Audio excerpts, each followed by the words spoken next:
to Tamil Gospel Tabernacle channel. கர்த்தருடைய பரிசுத்த நாமத்துக்கு மகிமை உண்டாவதாக. Praise be to the holy name of God. யோவான் எழுதின சுவிசேஷம் 3ஆம் அதிகாரம் முதல் 3 வசனங்களுக்கு நம்முடைய கவனத்தை திருப்புவோமாக. Let us start our attention to John's Gospel chapter 3, the first 3 verses. யூதருக்குள்ளே அதிகாரியான நிக்கோதேம் எனப்பட்ட பரிசேயன் ஒருவன் இருந்தான்.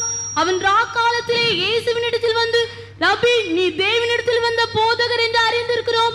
ஏனெனில் ஒருவனும் தன்னுடனே தேவன் இராவிட்டால் நீர் செய்கிற இப்படிப்பட்ட அற்புதங்களை செய்ய மாட்டான் என்றார். இயேசு அவனுக்கு பிரதியுத்தரமாக, ஒருவன் மறுபடியும் பிறவாவிட்டால் தேவனுடைய ராஜ்யத்தை காண மாட்டான் என்று மெய்யாகவே மெய்யாகவே உனக்கு சொல்கிறேன் என்றார். There was a man of the Pharisees named Nicodemus, a ruler of the Jews. The same came to Jesus by night and said unto him, Rabbi, we know that thou art a teacher come from God, for no man can do these miracles that thou doest, except God be with him. Jesus answered and said unto him, Verily, verily, I say unto thee, except a man be born again, he cannot see the kingdom of God. கர்த்தருடைய பரிசுத்த நாமத்துக்கு மகிமை உண்டாவதாக. Praise be to the holy name of God. நாம் கடந்த 2 நாட்களாக ஒரு மனிதன் ராக்காலத்தில் இயேசுவினிடத்தில் வந்த சில காரியங்களை நாம் படித்துக் கொண்டிருந்தோம். During the past 2 days, we have been studying the thing concerning a person coming to Lord Jesus Christ in the night hour. நிக்கோதேமு என்கிறதான மனிதன் ஆண்டவராகிய இயேசு கிறிஸ்துவை பகல் வேளையிலே சந்திக்க தைரியம் இல்லாதவனாக இரவு வேளையிலே அவன் சந்திக்கும்படியாக வந்தான். A man called Nicodemus, he did not have the courage to meet Lord Jesus Christ during the daytime, therefore he came to see him in the night hour. மனிதனுக்கு பயந்திருக்கலாம், சமுதாயத்துக்கு பயந்திருக்கலாம், அதிகாரங்களுக்கு பயந்திருக்கலாம், ஆனால் எப்படியாயினும் இயேசுவை பார்க்க வேண்டும் என்கிற ஒரு ஆசை அவனை தூண்டிக்கொண்டே இருந்தது. Perhaps he might have feared the society, the members of the society and the rule and authority. Anyhow, he had a desire to see Lord Jesus Christ, therefore he came. ஒருவேளை அவனுடைய வாழ்க்கையிலே பகல்காலமாக இருந்தபடினால் அவனுடைய தேவைகள் சந்திக்கப்பட்ட பொழுது உண்மையான கடவுளை அவன் தேடாமல் இருந்திருக்கலாம். Perhaps during his lifetime, the daytime, as his needs were met, he was not seeking the true God. ஆனால் அவன் ராக்காலம் வந்த பொழுது இயேசுவினை தேடி அவன் கடந்து வந்தான். When a night hour came in his life, he came to see Lord Jesus Christ. ஒவ்வொரு தனிப்பட்ட மனிதனுடைய வாழ்க்கையிலும் ஒவ்வொரு மனிதனுக்கும் ராக்காலங்கள் சில நேரங்களிலே வந்து விடுகிறது. In the life of every individual, in his lifetime, sometimes he faces a night hour. அவன் எவ்வளவுதான் முயற்சி எடுத்தாலும் அவனுக்கு விடிவு காலம் வருகிறதில்லை. Even though he is making a lot of efforts, he is not seeing the dawn. அவன் சில மனிதர்களை நாடுகிறான். He is seeking certain people. ஒன்று முடியாத பட்சத்திலே இறைவனை தேடி அவன் அலைய ஆரம்பிக்கிறான். When everything is impossible, he starts seeking God. இவன் ஒரு பரிசேயன், தேவனுக்காக கிரியை செய்யக்கூடிய ஒரு மனிதன். He was a man called Pharisee, he was working for God. ஆனாலும் கூட அவனுக்கு ராக்காலத்திலே இயேசுவை தேடும்படியாக ஒரு சிந்தை வந்தது. But he had a mind to seek Lord Jesus Christ during the night hour. அருமையானவர்களே, ஒவ்வொரு மனிதனுடைய ராக்காலத்தையும் மாற்றும்படியாக ஆண்டவராகிய இயேசு கிறிஸ்து மெய்யான ஒளியாக இன்றும் பிரகாசித்துக் கொண்டிருக்கிறார். Beloved, Lord Jesus Christ even today is shining as the true light in order to change the night hour in the life of each and every எந்த one. மனிதனுடைய இருளையும் அவராலே மாற்ற முடியும். He is able to change the darkness in the life of each and every one. இருளில் இருந்து வெளிச்சத்தை பிரகாசிக்க சொன்ன தேவன் உங்கள் இருதயங்களிலும் பிரகாசிக்க அவர் விரும்புகிறார். The Lord who commanded the light to shine out of darkness, he is also shining in your hearts. வாழ வழி இல்லை என்று நீங்கள் சொல்ல வேண்டாம். You need not say I have no way to live. வாழ்க்கையிலே உதவி இல்லை என்று சொல்ல வேண்டாம். You do not say I have no help in the life. எல்லாரும் கைவிட்டு விட்டார்கள் என்று நீங்கள் சொல்ல வேண்டாம். Don't say everybody has forsaken me. உன் தகப்பனும் உன் தாயும் உன்னை கைவிட்டாலும் அவர் உன்னை சேர்த்துக் கொள்வார் என்று வேதம் சொல்லுகிறது. The word of God says, even though your father and mother may forsake you, he will gather unto you. ஒரு மனிதன் விழுந்து போனான். A man was fallen. ஒரு மனிதன் இருளில் அமர்ந்திருந்தான். A man was sitting in darkness. அப்பொழுது சத்துருக்கள் எல்லாம் சந்தோஷப்பட்டார்கள். At that time all the enemies were happy. அந்த நேரத்தில் அவன் சொன்ன வார்த்தை என்ன? What were the words of him at that time? என் சத்துருவே, நீ சந்தோஷப்படாதே. Oh, my enemy, do not rejoice. நான் விழுந்தாலும் எழுந்திருப்பேன், நான் இருளில் உட்கார்ந்திருந்தாலும் கர்த்தர் எனக்கு வெளிச்சமாய் இருப்பார். Even though I fall, I will get up. Even though I am sitting in darkness, the Lord will shine against me. ஒளிமயமான ஒரு வாழ்க்கை ஆண்டவராகிய இயேசு கிறிஸ்துவினிடத்திலே மறைந்திருக்கிறது. An illuminating life is hidden in Lord Jesus Christ. தனிப்பட்ட மனிதனுடைய ஒவ்வொருவருடைய வாழ்க்கையிலும் ராக்காலம் வருகிறது என்பதை நாம் சிந்தித்தோம். we meditated in the life of every individual. There is a night hour in his life. இந்த ராக்காலம் மாற ஒரு மனிதன் இயேசுவினிடத்திலே வந்தால் அவனுக்குள்ளே பல ஜென்மமான அவர் பிறப்புகளை ஆவிக்குரிய ஆன்மீக பிறப்புகளை இயேசு பேச ஆரம்பித்தார். When he came to see Lord Jesus Christ, the Lord Jesus started speaking to him about the various kinds of spiritual births. அற்புதங்களை தேடி இயேசுவை நாடி வந்த ஒரு மனிதனை பார்த்து இயேசு சொன்னார், நீ மறுபடியும் பிறவாவிட்டால் தேவனுடைய ராஜ்யத்தை நீ காண மாட்டாய் என்று பேசினார். The man came to Lord Jesus Christ seeking miracles from him, but the Lord started speaking, except you are born again, you cannot see the kingdom of God. அதை புரியாதவனாக அவன் மறுபடி கேள்வி கேட்ட பொழுது இயேசு சொன்னார், நீ ஜலத்தினாலும் ஆவியினாலும் பிறவாவிட்டால் தேவனுடைய ராஜ்யத்துக்குள்ளே பிரவேசிக்கவே மாட்டாய் என்று சொன்னார். When he was not able to understand that thing, Jesus Christ again spoke to him, except you are born of water and of the Spirit, you cannot enter the kingdom of God. தேவனுடைய ராஜ்யத்தை காண்பது ஒரு பகுதி. One portion is seeing the kingdom of God. தேவனுடைய ராஜ்யத்திலே பிரவேசிப்பது அடுத்த பகுதி. Entering into the kingdom of God is the next portion. தேவனுடைய ராஜ்யத்தை சுதந்தரிப்பது ஒரு நிறைவான ஒரு பகுதி. Inheriting the kingdom of God is a path which is fullness. ஆவிக்குரிய வாழ்க்கையிலும் கூட இன்றைக்கு அநேகர் ராக்காலத்தை உணர்கிறோம். In our spiritual life also many of us are feeling the night hour. ஆன்மீக வாழ்க்கையிலே ஒரு இருள் சூழ்ந்த சூழ்நிலையை எத்தனை பேர் உணர்கிறீர்கள்? In your spiritual life, how many of you realize that darkness is surrounding you? ஒரு மனிதனுடைய ஆன்மீக வாழ்வில் இருள் சூழ்ந்து விட்டால் அவனுடைய வாழ்வு முடிந்து விடுகிறது என்பதை நாம் புரிந்து கொள்ளலாம். When we understand that the darkness is surrounding a spiritual man, his life is ending. உலக வாழ்வில் ஒரு மனிதன் இருளை சந்தித்தால் அவனை பிரகாசிக்க ஆண்டவராகிய இயேசு கிறிஸ்து இருக்கிறார். If in this world a man is going to meet Lord Jesus Christ, there is Jesus Christ to lighten his life. ஆனால் ஒரு மனிதனுடைய ஆன்மீக வாழ்வு இருள் சூழ்ந்து விட்டால் அவனை யார் பிரகாசிப்பது? But if there is darkness in the spiritual life of a man, who can shine him? ஆவிக்குரிய வாழ்க்கையிலே ஒரு மனிதனுடைய வாழ்வு இருள் சூழ்ந்து விட்டால் அவனுடைய நிலவரம் நிர்பந்தமான ஒரு சூழ்நிலைக்கு அவன் தள்ளப்பட்டு விடுகிறான்.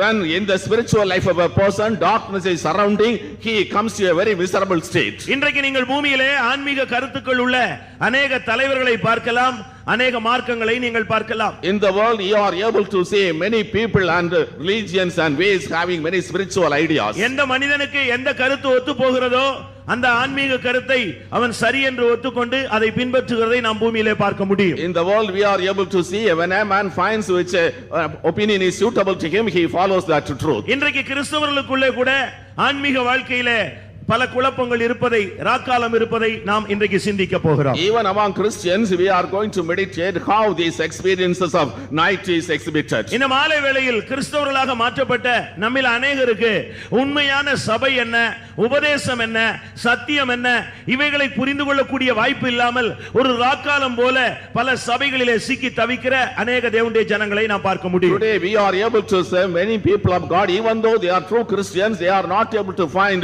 which is the true church, which is the true fellowship, which is the true doctrine. Therefore they are wandering through many churches. இன்றைக்கு அநேக தேவனுடைய பிள்ளைகள் இப்படிப்பட்ட ராக்காலத்திலே சிக்கி தவித்துக் கொண்டிருக்கிறார்கள். Today many people of God are got entangled in such spiritual darkness. ஆவிக்குரிய வாழ்க்கையிலே ஒரு மனிதன் இருள் சூழவே அனுமதிக்க கூடாது. We should not permit darkness to surround in the spiritual நான் முதல் life. 2 நாட்களிலே 7 பிறப்புகளை குறித்து உங்களுக்கு விரைவாக சொல்லிக் கொண்டிருந்தேன். In the first 2 days I was mentioning about the 7 spiritual births. நாம் நேற்று இரவு 4வது பிறப்பாகிய ஆவியின் பிறப்பை குறித்து நாம் சிந்தையிலே கடைசியாக கொண்டு வந்தோம். Yesterday we meditated lastly about the 4th spiritual birth, that is being born of the Spirit. பிரியமானவர்களே, இன்றைக்கு சபையில் பிறப்பை குறித்து நாம் சிந்திக்க போகிறோம். Beloved, today we are going to meditate about the birth of the church. ஒரு தேவனுடைய மனிதன் என்று சொல்லுகிறவன் அவன் சரியான சபையிலே அவன் பிறக்க வேண்டியது அவசியம். A man who is a child of God should be born in the right church. கலாத்தியர் 4ஆம் அதிகாரம் 26ஆம் வசனத்திலே பார்க்கும் பொழுது மேலான எருசலேம் நம் எல்லாருக்கும் தாயானவள் என்று சொல்லப்பட்டிருக்கிறது. In Galatians chapter 26 it is written, 26 chapter 4 verse 26, but Jerusalem which is above is free, which is the mother of us all. ஒரு மனிதன் அவன் கிறிஸ்துவை ஏற்றுக்கொண்டால் மட்டும் போதாது. It is enough a man simply accept Lord Jesus Christ. அவன் ஞானஸ்நானம் எடுத்தால் மட்டும் போதாது. It is not enough if he simply water அவன் baptized. பரிசுத்தாவி பெற்றால் மட்டும் போதாது. It is not if he receives the Holy Spirit alone. அவன் ஒரு சரியான கிறிஸ்துவின் சரீரமாகிய சபையில் அவன் தன்னை பிறப்புக்குள்ளே அனுமதிக்க வேண்டியது அவசியம். He should permit in his life a birth in the true church, which is the body of Christ. ஆண்டவராகிய இயேசு கிறிஸ்துவை நாம் வைத்தியராக பார்க்க முடியும். we are able to see Lord Jesus Christ as our physician.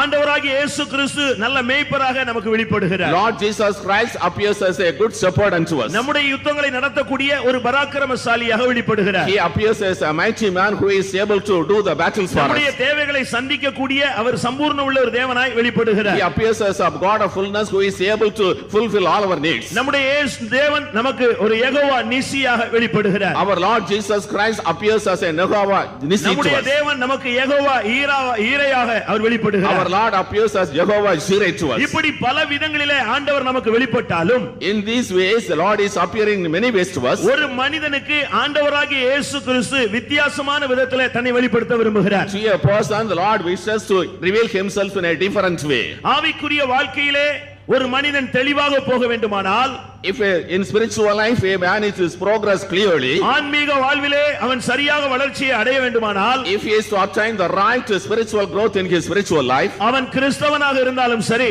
whether he is a Christian, அவன் பரிசேயனாக இருந்தாலும் சரி, whether he is a Pharisee, அவன் ஒரு பார்ட் டைமோ ஃபுல் டைமோ பாஸ்டராக இருந்தாலும் சரி, whether he is a part-time or full-time pastor, யாராக இருந்தாலும் அவன் வர வேண்டிய ஒரு இடம் இருக்கிறது. wherever he may be, there is a place where he has to come. அப்படினால்தான் அந்த ராக்காலத்திலே அந்த பரிசேயன், அந்த பாஸ்டர், அந்த நிக்கோதேமு இயேசுவை தேடி வந்தான் என்று நாம் பார்க்கிறோம். That is why that Pharisee, that pastor, that Nicodemus came to Lord Jesus Christ in the night hour.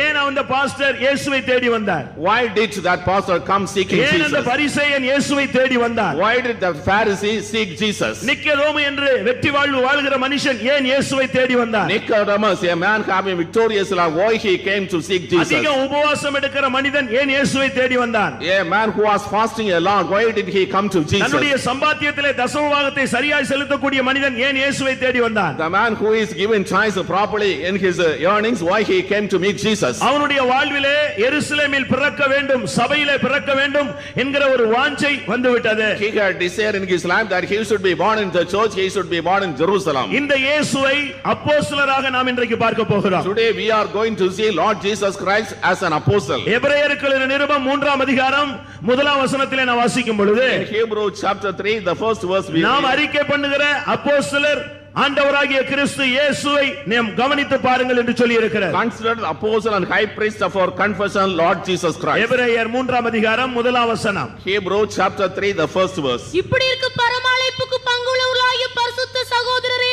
நாம் அறிக்கை பண்ணுகிற அப்போஸ்தலரும் பிரதான ஆசாரியருமாய் இருக்கிற கிறிஸ்து இயேசுவை கவனித்து பாருங்கள். நாம் அறிக்கை பண்ணுகிற அப்போஸ்தலர் ஆண்டவராகிய இயேசு கிறிஸ்து ஒருவர் மாத்திரமே. The apostle whom we confess is Lord Jesus Christ himself alone. அப்போஸ்தலரை அவன் ராக்காலத்திலே தேடி போய் சந்தித்தான். He went and sought the apostle in the night hour. அப்போஸ்தலராகிய இயேசுவை, அந்த கிறிஸ்து இயேசுவை அவன் ராக்காலத்திலே அந்த பாஸ்டர் போய் சந்தித்தார். That pastor, that particular person went and met Lord Jesus Christ, the apostle, in the night hour. ஏன் ஒரு பிரதான ஆசாரியனை போய் சந்தித்திருக்கலாமே? He might have gone and met a high priest. ஏன் ஒரு வேதபாரகரை அவர் சந்தித்திருக்கலாமே? He might have met a scribe. ஏன் லேவியர்களை போய் சந்தித்திருக்கலாமே? He might have met some other individual. தன்னை போல தெளிவு பெற்ற ஒரு பரிசேயனை போய் சந்தித்திருக்கலாமே? He might have met another Pharisee who had some clear ideas. ஆவிக்குரிய ராக்காலம் மாற வேண்டுமானால் அப்போஸ்தலராகிய இயேசுவை அவன் பார்க்க வேண்டியது அவசியம். If the spiritual darkness is to go, he has to see Lord Jesus Christ the apostle. ஆண்டவராகிய இயேசு கிறிஸ்து இந்த இடத்திலே தன்னை ஒரு அப்போஸ்தலராக வெளிப்படுத்த ஆரம்பிக்கிறார். In this place Lord Jesus Christ is revealing himself as an apostle. கிறிஸ்தவ வாழ்வின் ஒரு சரியான அஸ்திபாரமான ஒரு வாழ்க்கை என்றால் அப்போஸ்தல ஐக்கியம் என்பதை நாம் புரிந்து கொள்ள In வேண்டும். the Christian life we have to understand the right kind of beginning is the apostolic fellowship. மேலான எருசலேம் நம் எல்லாருக்கும் தாயானவள், அவளுக்கு நாம் பிறந்திருக்கிறோமா என்பதை நாம் சிந்தையிலே கொண்டு வர வேண்டியது We அவசியம். have to bring into our mind Jerusalem, which is the mother of all, are all we born in him. முதலாம் தெசலோனிக்கேயர் 2ஆம் அதிகாரம் 7ஆம் வசனம் 12ஆம் வசனத்திலே பார்க்கும் பொழுது அப்போஸ்தலனாகிய பவுல் சொல்லுகிறார், நான் தாயை போல செயல்பட்டேன், தகப்பனை போல செயல்பட்டேன் என்று சொல்லுகிறார். In 1 Thessalonians chapter 2 verse 7 we are able to read St. Paul says I behaved acted as a father and a mother. 7ஆம் வசனத்திலே நான் தாய் போல் செயல்பட்டேன் என்று சொல்லுகிறார். In verse 7 he says I functioned as a mother. 12ஆம் வசனத்திலே தகப்பனை போல நாங்கள் செயல்பட்டோம் என்று சொல்லுகிறார். In verse 12 he says I functioned as a father. மற்றொரு இடத்திலே சொல்லும் பொழுது நான் உங்களை சுவிசேஷத்தினாலே பெற்றெடுத்தேன் என்று சொல்லுகிறார். In another place he says I have begotten you through the gospel. அப்போஸ்தலர்கள் சபையினுடைய தாய் தகப்பனாக இருக்கிறார்கள்.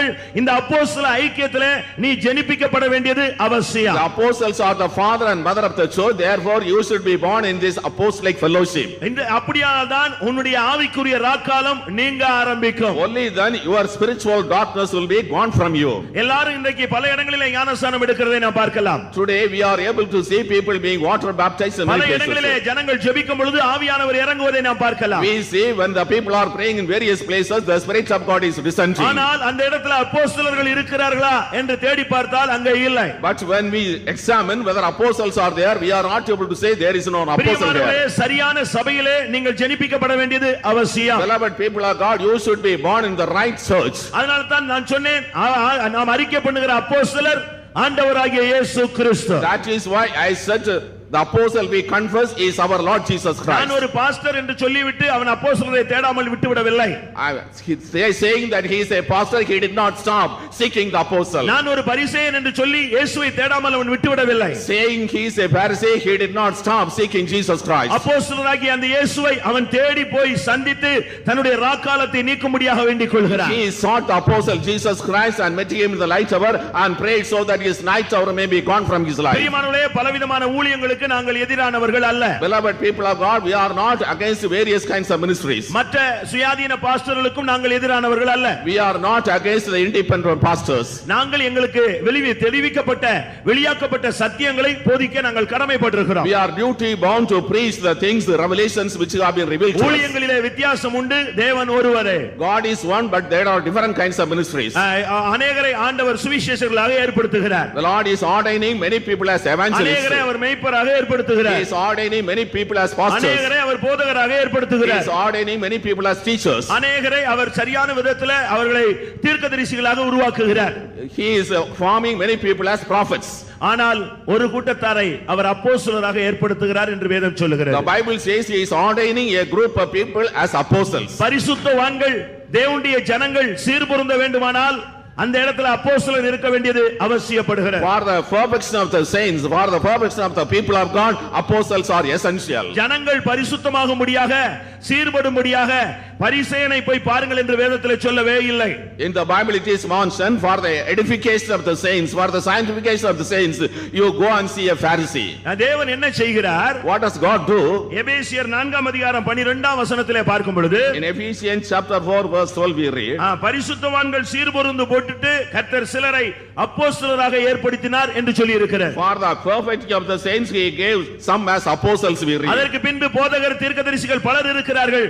ஆனால் முதலாவது ஏற்படுத்தப்படுகிறவர்கள் அப்போஸ்தலர்கள். Prophets and pastors are the first of all he is ordaining the apostles. ஒரு தேவனுடைய மனிதன் தன்னுடைய வாழ்வின் ராக்காலம் நீங்க ஆவிக்குரிய வாழ்க்கையிலே தெய்வீகமாக முன்னேற இந்த அப்போஸ்தல ஐக்கியத்திலே இணைய வேண்டியது அவசியமாக இருக்கிறது. A spiritual child of God is not to be removed from the darkness life, not to grow spiritually, he needs the fellowship of the apostles. நீங்கள் இருக்கிற சபையிலே யார் இருக்கிறார் என்பதை முதலாவது நீங்கள் சிந்தையிலே கொண்டு வாருங்கள். First of all you should bring to your mind in the church you are a member who is there. இன்றைக்கு பல இடங்களிலே பலவிதமான புது சபைகள் புறப்படுவதை நாம் பார்க்கலாம். Today in many places various kinds of new churches are originating. ஆனால் தேவன் சபை என்று சொல்லும் பொழுது அதிலே முதலாவது யாரை ஏற்படுத்துகிறார்? But when the Lord says church, who is he ordaining first? முதலாம் கொரிந்தியர்ல நாம் பார்க்கும் பொழுது In 1 Corinthians we see ஆண்டவர் அங்கே யாரை முதலாவது சபையிலே ஏற்படுத்துகிறார் என்பதை நாம் சிந்தையிலே கொண்டு வர வேண்டும். First of all whom God is ordaining in the church, we should bring that point into your mind. முதலாம் கொரிந்தியர் 12ஆம் அதிகாரம் 28ஆம் வசனத்தை நாம் பார்க்கும் பொழுது In 1 Corinthians chapter 12 verse 28 we see, வாசியுங்கள். read, தேவனானவர் சபையிலே முதலாவது அப்போஸ்தலரையும் தேவனானவர் சபையிலே முதலாவது அப்போஸ்தலரை ஏற்படுத்தினார் என்று சொல்லி இருக்கிறார். It is written, God has set in the church first apostles. பூமியிலே எந்த இடத்துல சபை இருந்தாலும் அந்த சபையிலே முதலாவது அப்போஸ்தலர் இருக்க வேண்டியது அவசியம். In the earth, wherever a church is found, in the church first of all the apostles should be found. நீங்கள் இருக்கிற பங்கெடுக்கிற கலந்து கொள்ளுகிற இந்த சபையிலே அப்போஸ்தலர்கள் இருக்கிறார்களா என்பதை நீங்கள் ஒரு விசை உங்களுடைய அறிவிலே கொண்டு வந்து பாருங்க. Once you have to bring into your mind and examine whether in the church when you are having fellowship are there apostles present.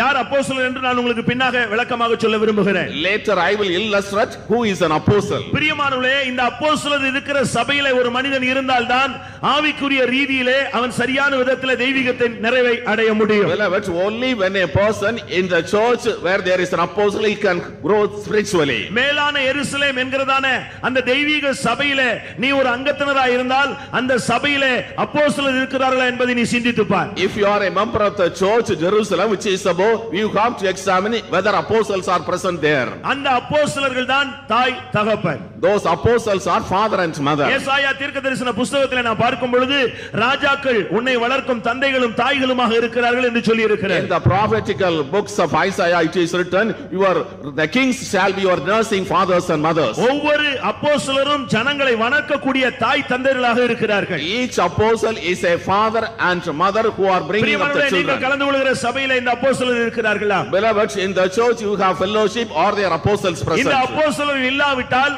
நீ அஸ்திபாரம் இல்லாத ஒரு இடத்துல இருக்கிறாய் என்பதை நீ இன்றைக்கு சிந்தையில கொண்டு வர வேண்டும். Today you have to bring into your mind, if there is no apostle in your church, you are not in the fellowship.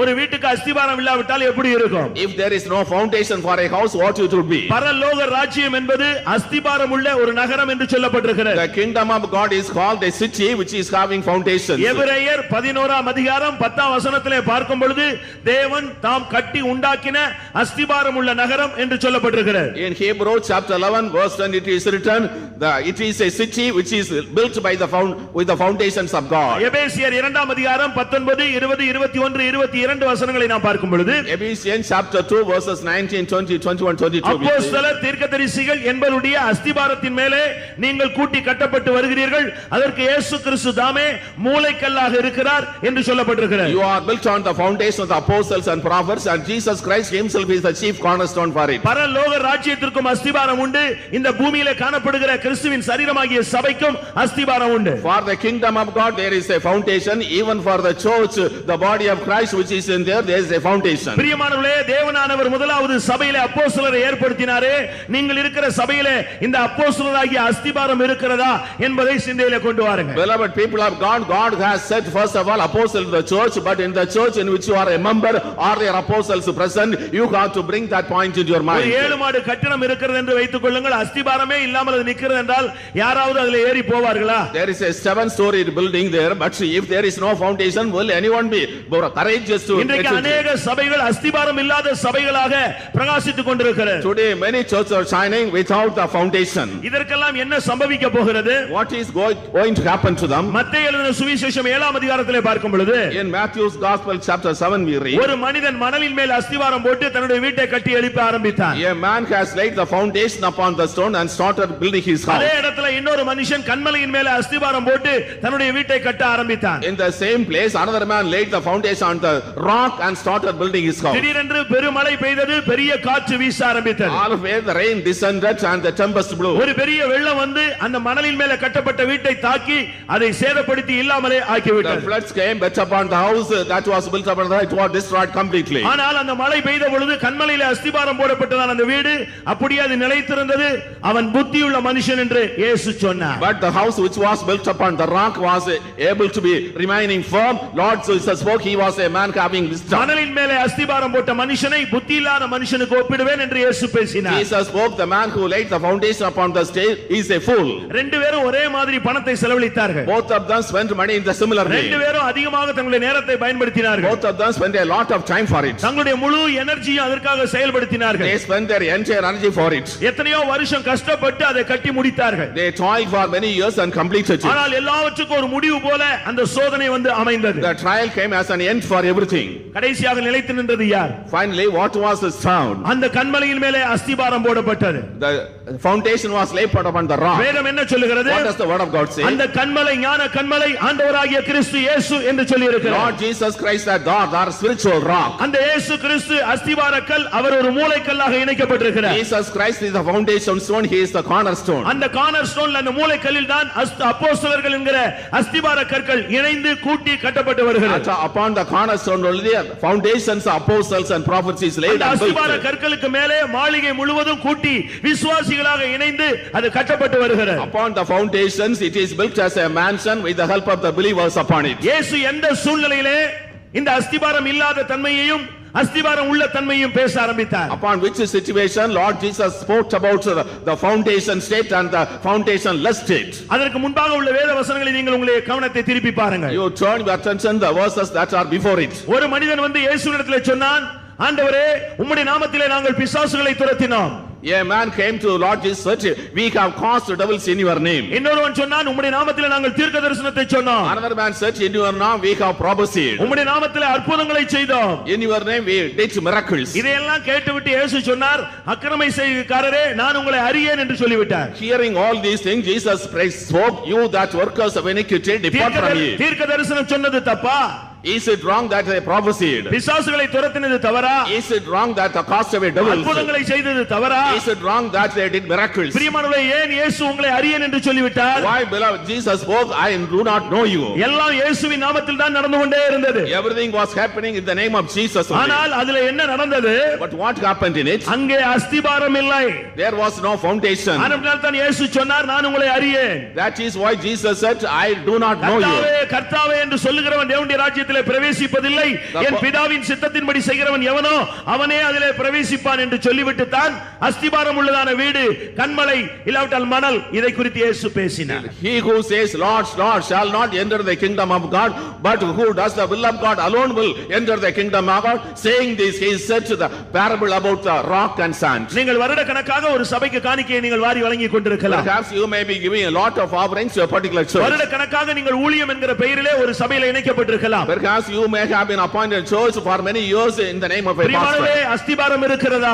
Beloved, is there a foundation? அஸ்திபாரமாகிய அப்போஸ்தலர் இருக்கிறார்களா? Is there the foundation, the apostles? அப்போஸ்தலராகிய இயேசு அதற்கு மூலைக்கல்லாக இருக்கிறாரா? Is apostle Lord Jesus Christ the cornerstone for it? நீங்கள் கன்மலையிலே வீட்டை கட்டுகிறீர்களோ இல்லாவிட்டால் பெருமணலிலே நீங்கள் உங்களுடைய வீட்டை கட்டுகிறீர்களோ? Are you building your house upon the rock or upon the sand? பிரியமானவர்களே, இந்த அப்போஸ்தலர் இல்லாத அந்த அஸ்திபாரங்கள் எல்லாம் அசைக்கப்பட ஆரம்பிக்க போகிறது. Beloved people, all the foundations which are not having the apostle are being shaken. கொரிந்தியர் நிருபத்திலே பவுல் என்ன சொல்லுகிறார்? To Corinthians, what does Saint Paul say? நான் ஒரு புத்தியுள்ள சிற்பாசாரியை போல நான் அஸ்திபாரம் போட்டேன். I laid the foundation as a wise master builder. அங்கே ஒருவன் அவன் புல்லினாலே கட்டி கொண்டிருக்கிறான். One man is building with grass.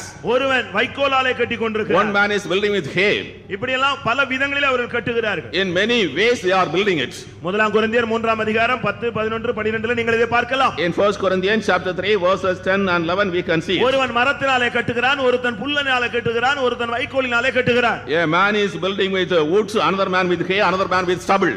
ஆவிக்குரிய தேவனுடைய ஜனங்கள் நீங்கள் எந்த தன்மையிலே கட்டுகிறீர்கள் என்பதை நீங்கள் சிந்தையிலே கொண்டு வர வேண்டும். The spiritual people of God should bring to your mind what type of material you are building. இன்றைக்கு अनेक தேவனுடைய ஜனங்கள் தாங்கள் எந்த விதத்தில் கட்டுகிறோம் என்பதை மறந்து விடுகிறார்கள். Today many people of God forget with which material they are building the house. Chennai தாம்பரத்துல ஒரு இடத்துல தீர்க்க தரிசனம் சொல்லுகிறார்கள். At Tambaram in Chennai they are prophesying in a place. அங்க போர்டே போட்டுருக்கான்.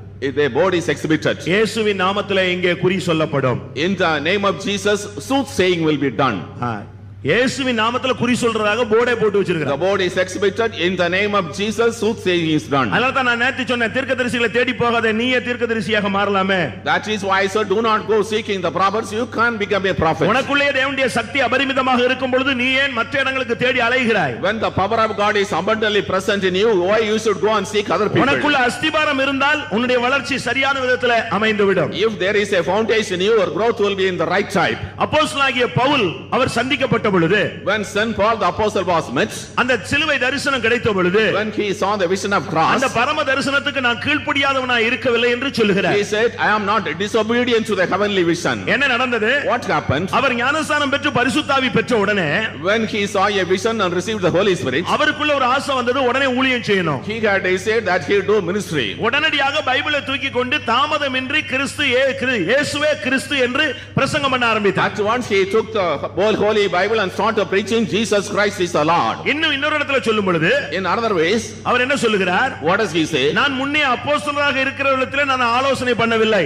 I did not consult with the people who are apostles. மாம்சத்தோடு இரத்தத்தோடு நான் ஆலோசனை பண்ணவும் இல்லை. I did not consult the flesh and blood. ஆனால் நான் அதற்கு முன்பாகவே அரபி தேசத்திற்கு ஊழியத்துக்கு போய் விட்டேன் என்று சொல்லுகிறார். Before that I had gone to Arabian land for ministry. இன்னைக்கு ஞானஸ்நானம் எடுத்து பரிசுத்த ஆவி பெற்ற உடனே எல்லாரும் பைபிள் எடுத்துட்டு பாஸ்டர்ஸ்னு கிளம்பி விடுகிறார்கள். Today many people, as soon as they receive the Holy Spirit and water baptized, they take the Bible, say they are pastors and do the ministry. சமயம் வாய்த்தாலும் சமயம் வாய்க்காவிட்டாலும் திருவசனத்தை பிரசங்கம் பண்ணு தீமோத்தேயுக்கு சொன்ன உடனே எல்லாரும் தீமோத்தேயு என்று தங்களை எண்ணிக்கொள்கிறார்கள். To Timothy it was written, if you are time or not preach the gospel, all people are thinking they are Timotheus. ஆனால் இங்கே அவன் ஊழியத்துக்கு கிளம்பி விட்டான்.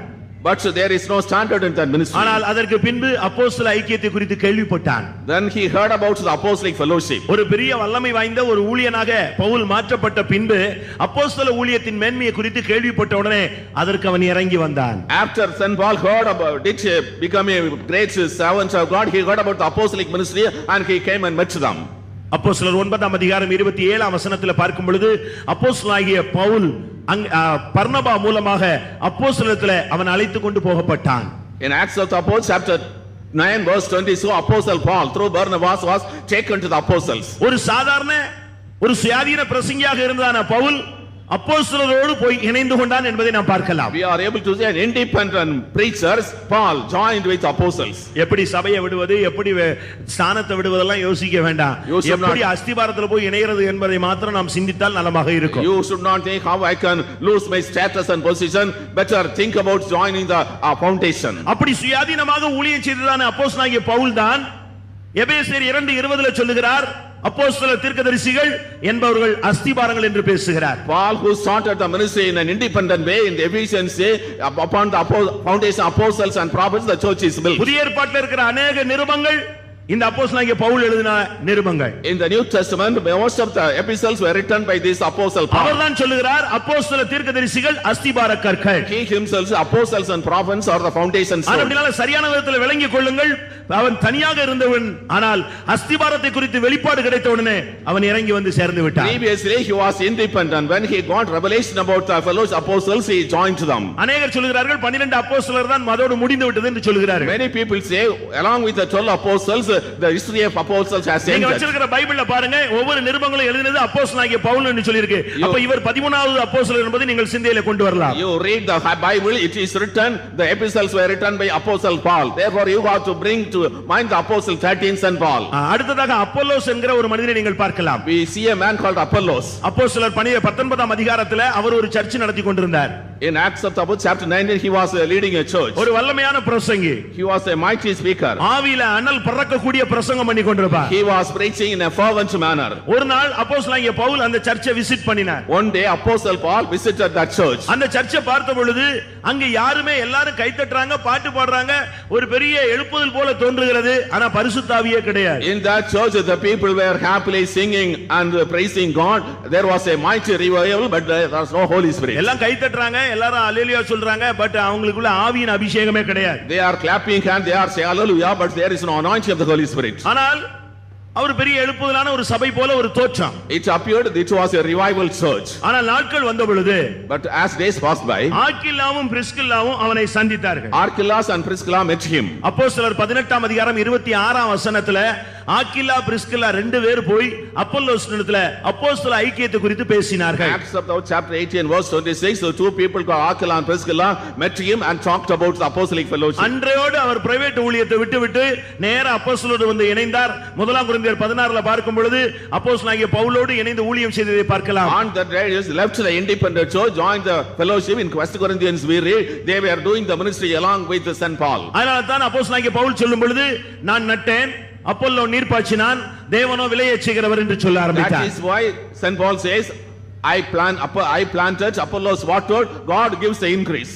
இயேசுவின் சீஷனாகிய அந்திரேயா, பேதுரு இவர்களை நீங்கள் பார்த்தால் யோவான் ஸ்நானனுடைய சீஷர்களாக பணிபுரிந்தவர்கள். Andrews, Peter, these were working under John.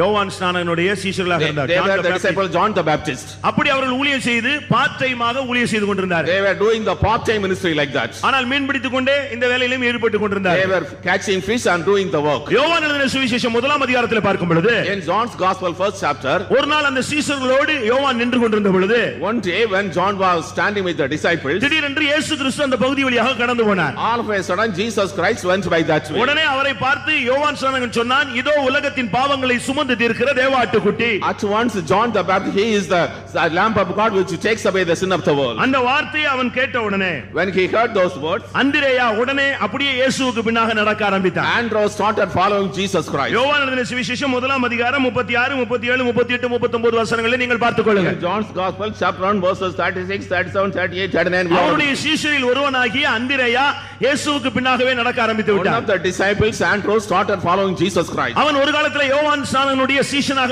ஊழியம் செய்த ஒரு நபர். Once he was a person doing ministry as the disciple of John the Baptist. அவன் நேரடியாக இயேசுவிடத்தில் போய், ரபி நீர் எங்கே தங்கி இருக்கிறீர் என்று கேட்டான். He went and asked Jesus Christ, Rabbi, where were you staying? இயேசுவுக்கு எங்க பெர்மனன்ட் இடம் இருக்கிறது? Was there a permanent place for Jesus Christ? ஒரு மனிதன் வந்து இயேசுவை நான் உம்மை பின்பற்றி வருவேன் என்று கேட்டான்.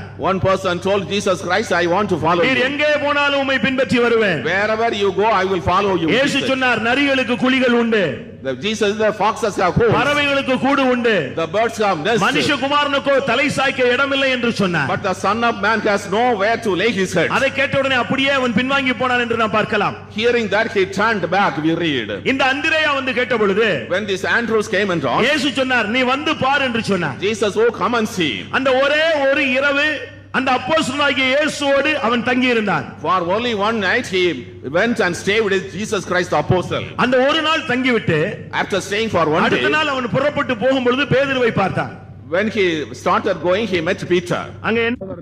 Simon Peter answered, we have found the Messiah which is seen in the Bible. அநேகர் இயேசுவை வைத்தியராக பார்க்கிறார்கள். Many people see Jesus Christ as a பிசாசை physician, துரத்தக்கூடிய சக்தி உள்ளவராய் பார்க்கிறார்கள். a man having the power to cast away the ஆனால் demons. இவன் மேசியாவாக இயேசுவை பார்த்தார். He saw Jesus as Messiah. ஆவிக்குரிய வாழ்க்கைக்கு இந்த மேசியாவாகிய இந்த மூலைக்கல்லிலே நீங்கள் இணைக்கப்பட வேண்டியது அவசியம். In your spiritual life, you should have fellowship with the ministry which is having the experience of Messiah. பிரியமானவர்களே, இப்படிப்பட்டதான அநேகர் இயேசுவிடம் வந்து சேர்ந்து கொண்டே வந்தார்கள். Beloved, many people of this standard were joining Lord Jesus Christ. ஆனபடியால் அஸ்திபாரம் என்று சொல்லுகிறது அப்போஸ்தலர்களே. Therefore, foundation means apostles. தேவனானவர் சபையிலே முதலாவது ஏற்படுத்தினது அப்போஸ்தலர்களே. First of all, God has set apostles in the church. தன்னோடு இருக்கும்படியாக தேவனுடைய ராஜ்யத்தை குறித்து பிரசங்கிக்கும்படியாக 12 பேரை தெரிந்தெடுத்து அப்போஸ்தலர் என்று அவர்களுக்கு To பெயரிட்டார். be with him and to preach the kingdom of God, he has chosen 12 disciples and 8 apostles. இன்றைக்கு எத்தனை பேர் இந்த அப்போஸ்தல ஐக்கியத்திலே நிலை பெற்றிருக்கிறீர்கள்? Today, how many are abiding in the fellowship of apostles? அப்போஸ்தலனாகிய யோவான் சொல்லும் பொழுது,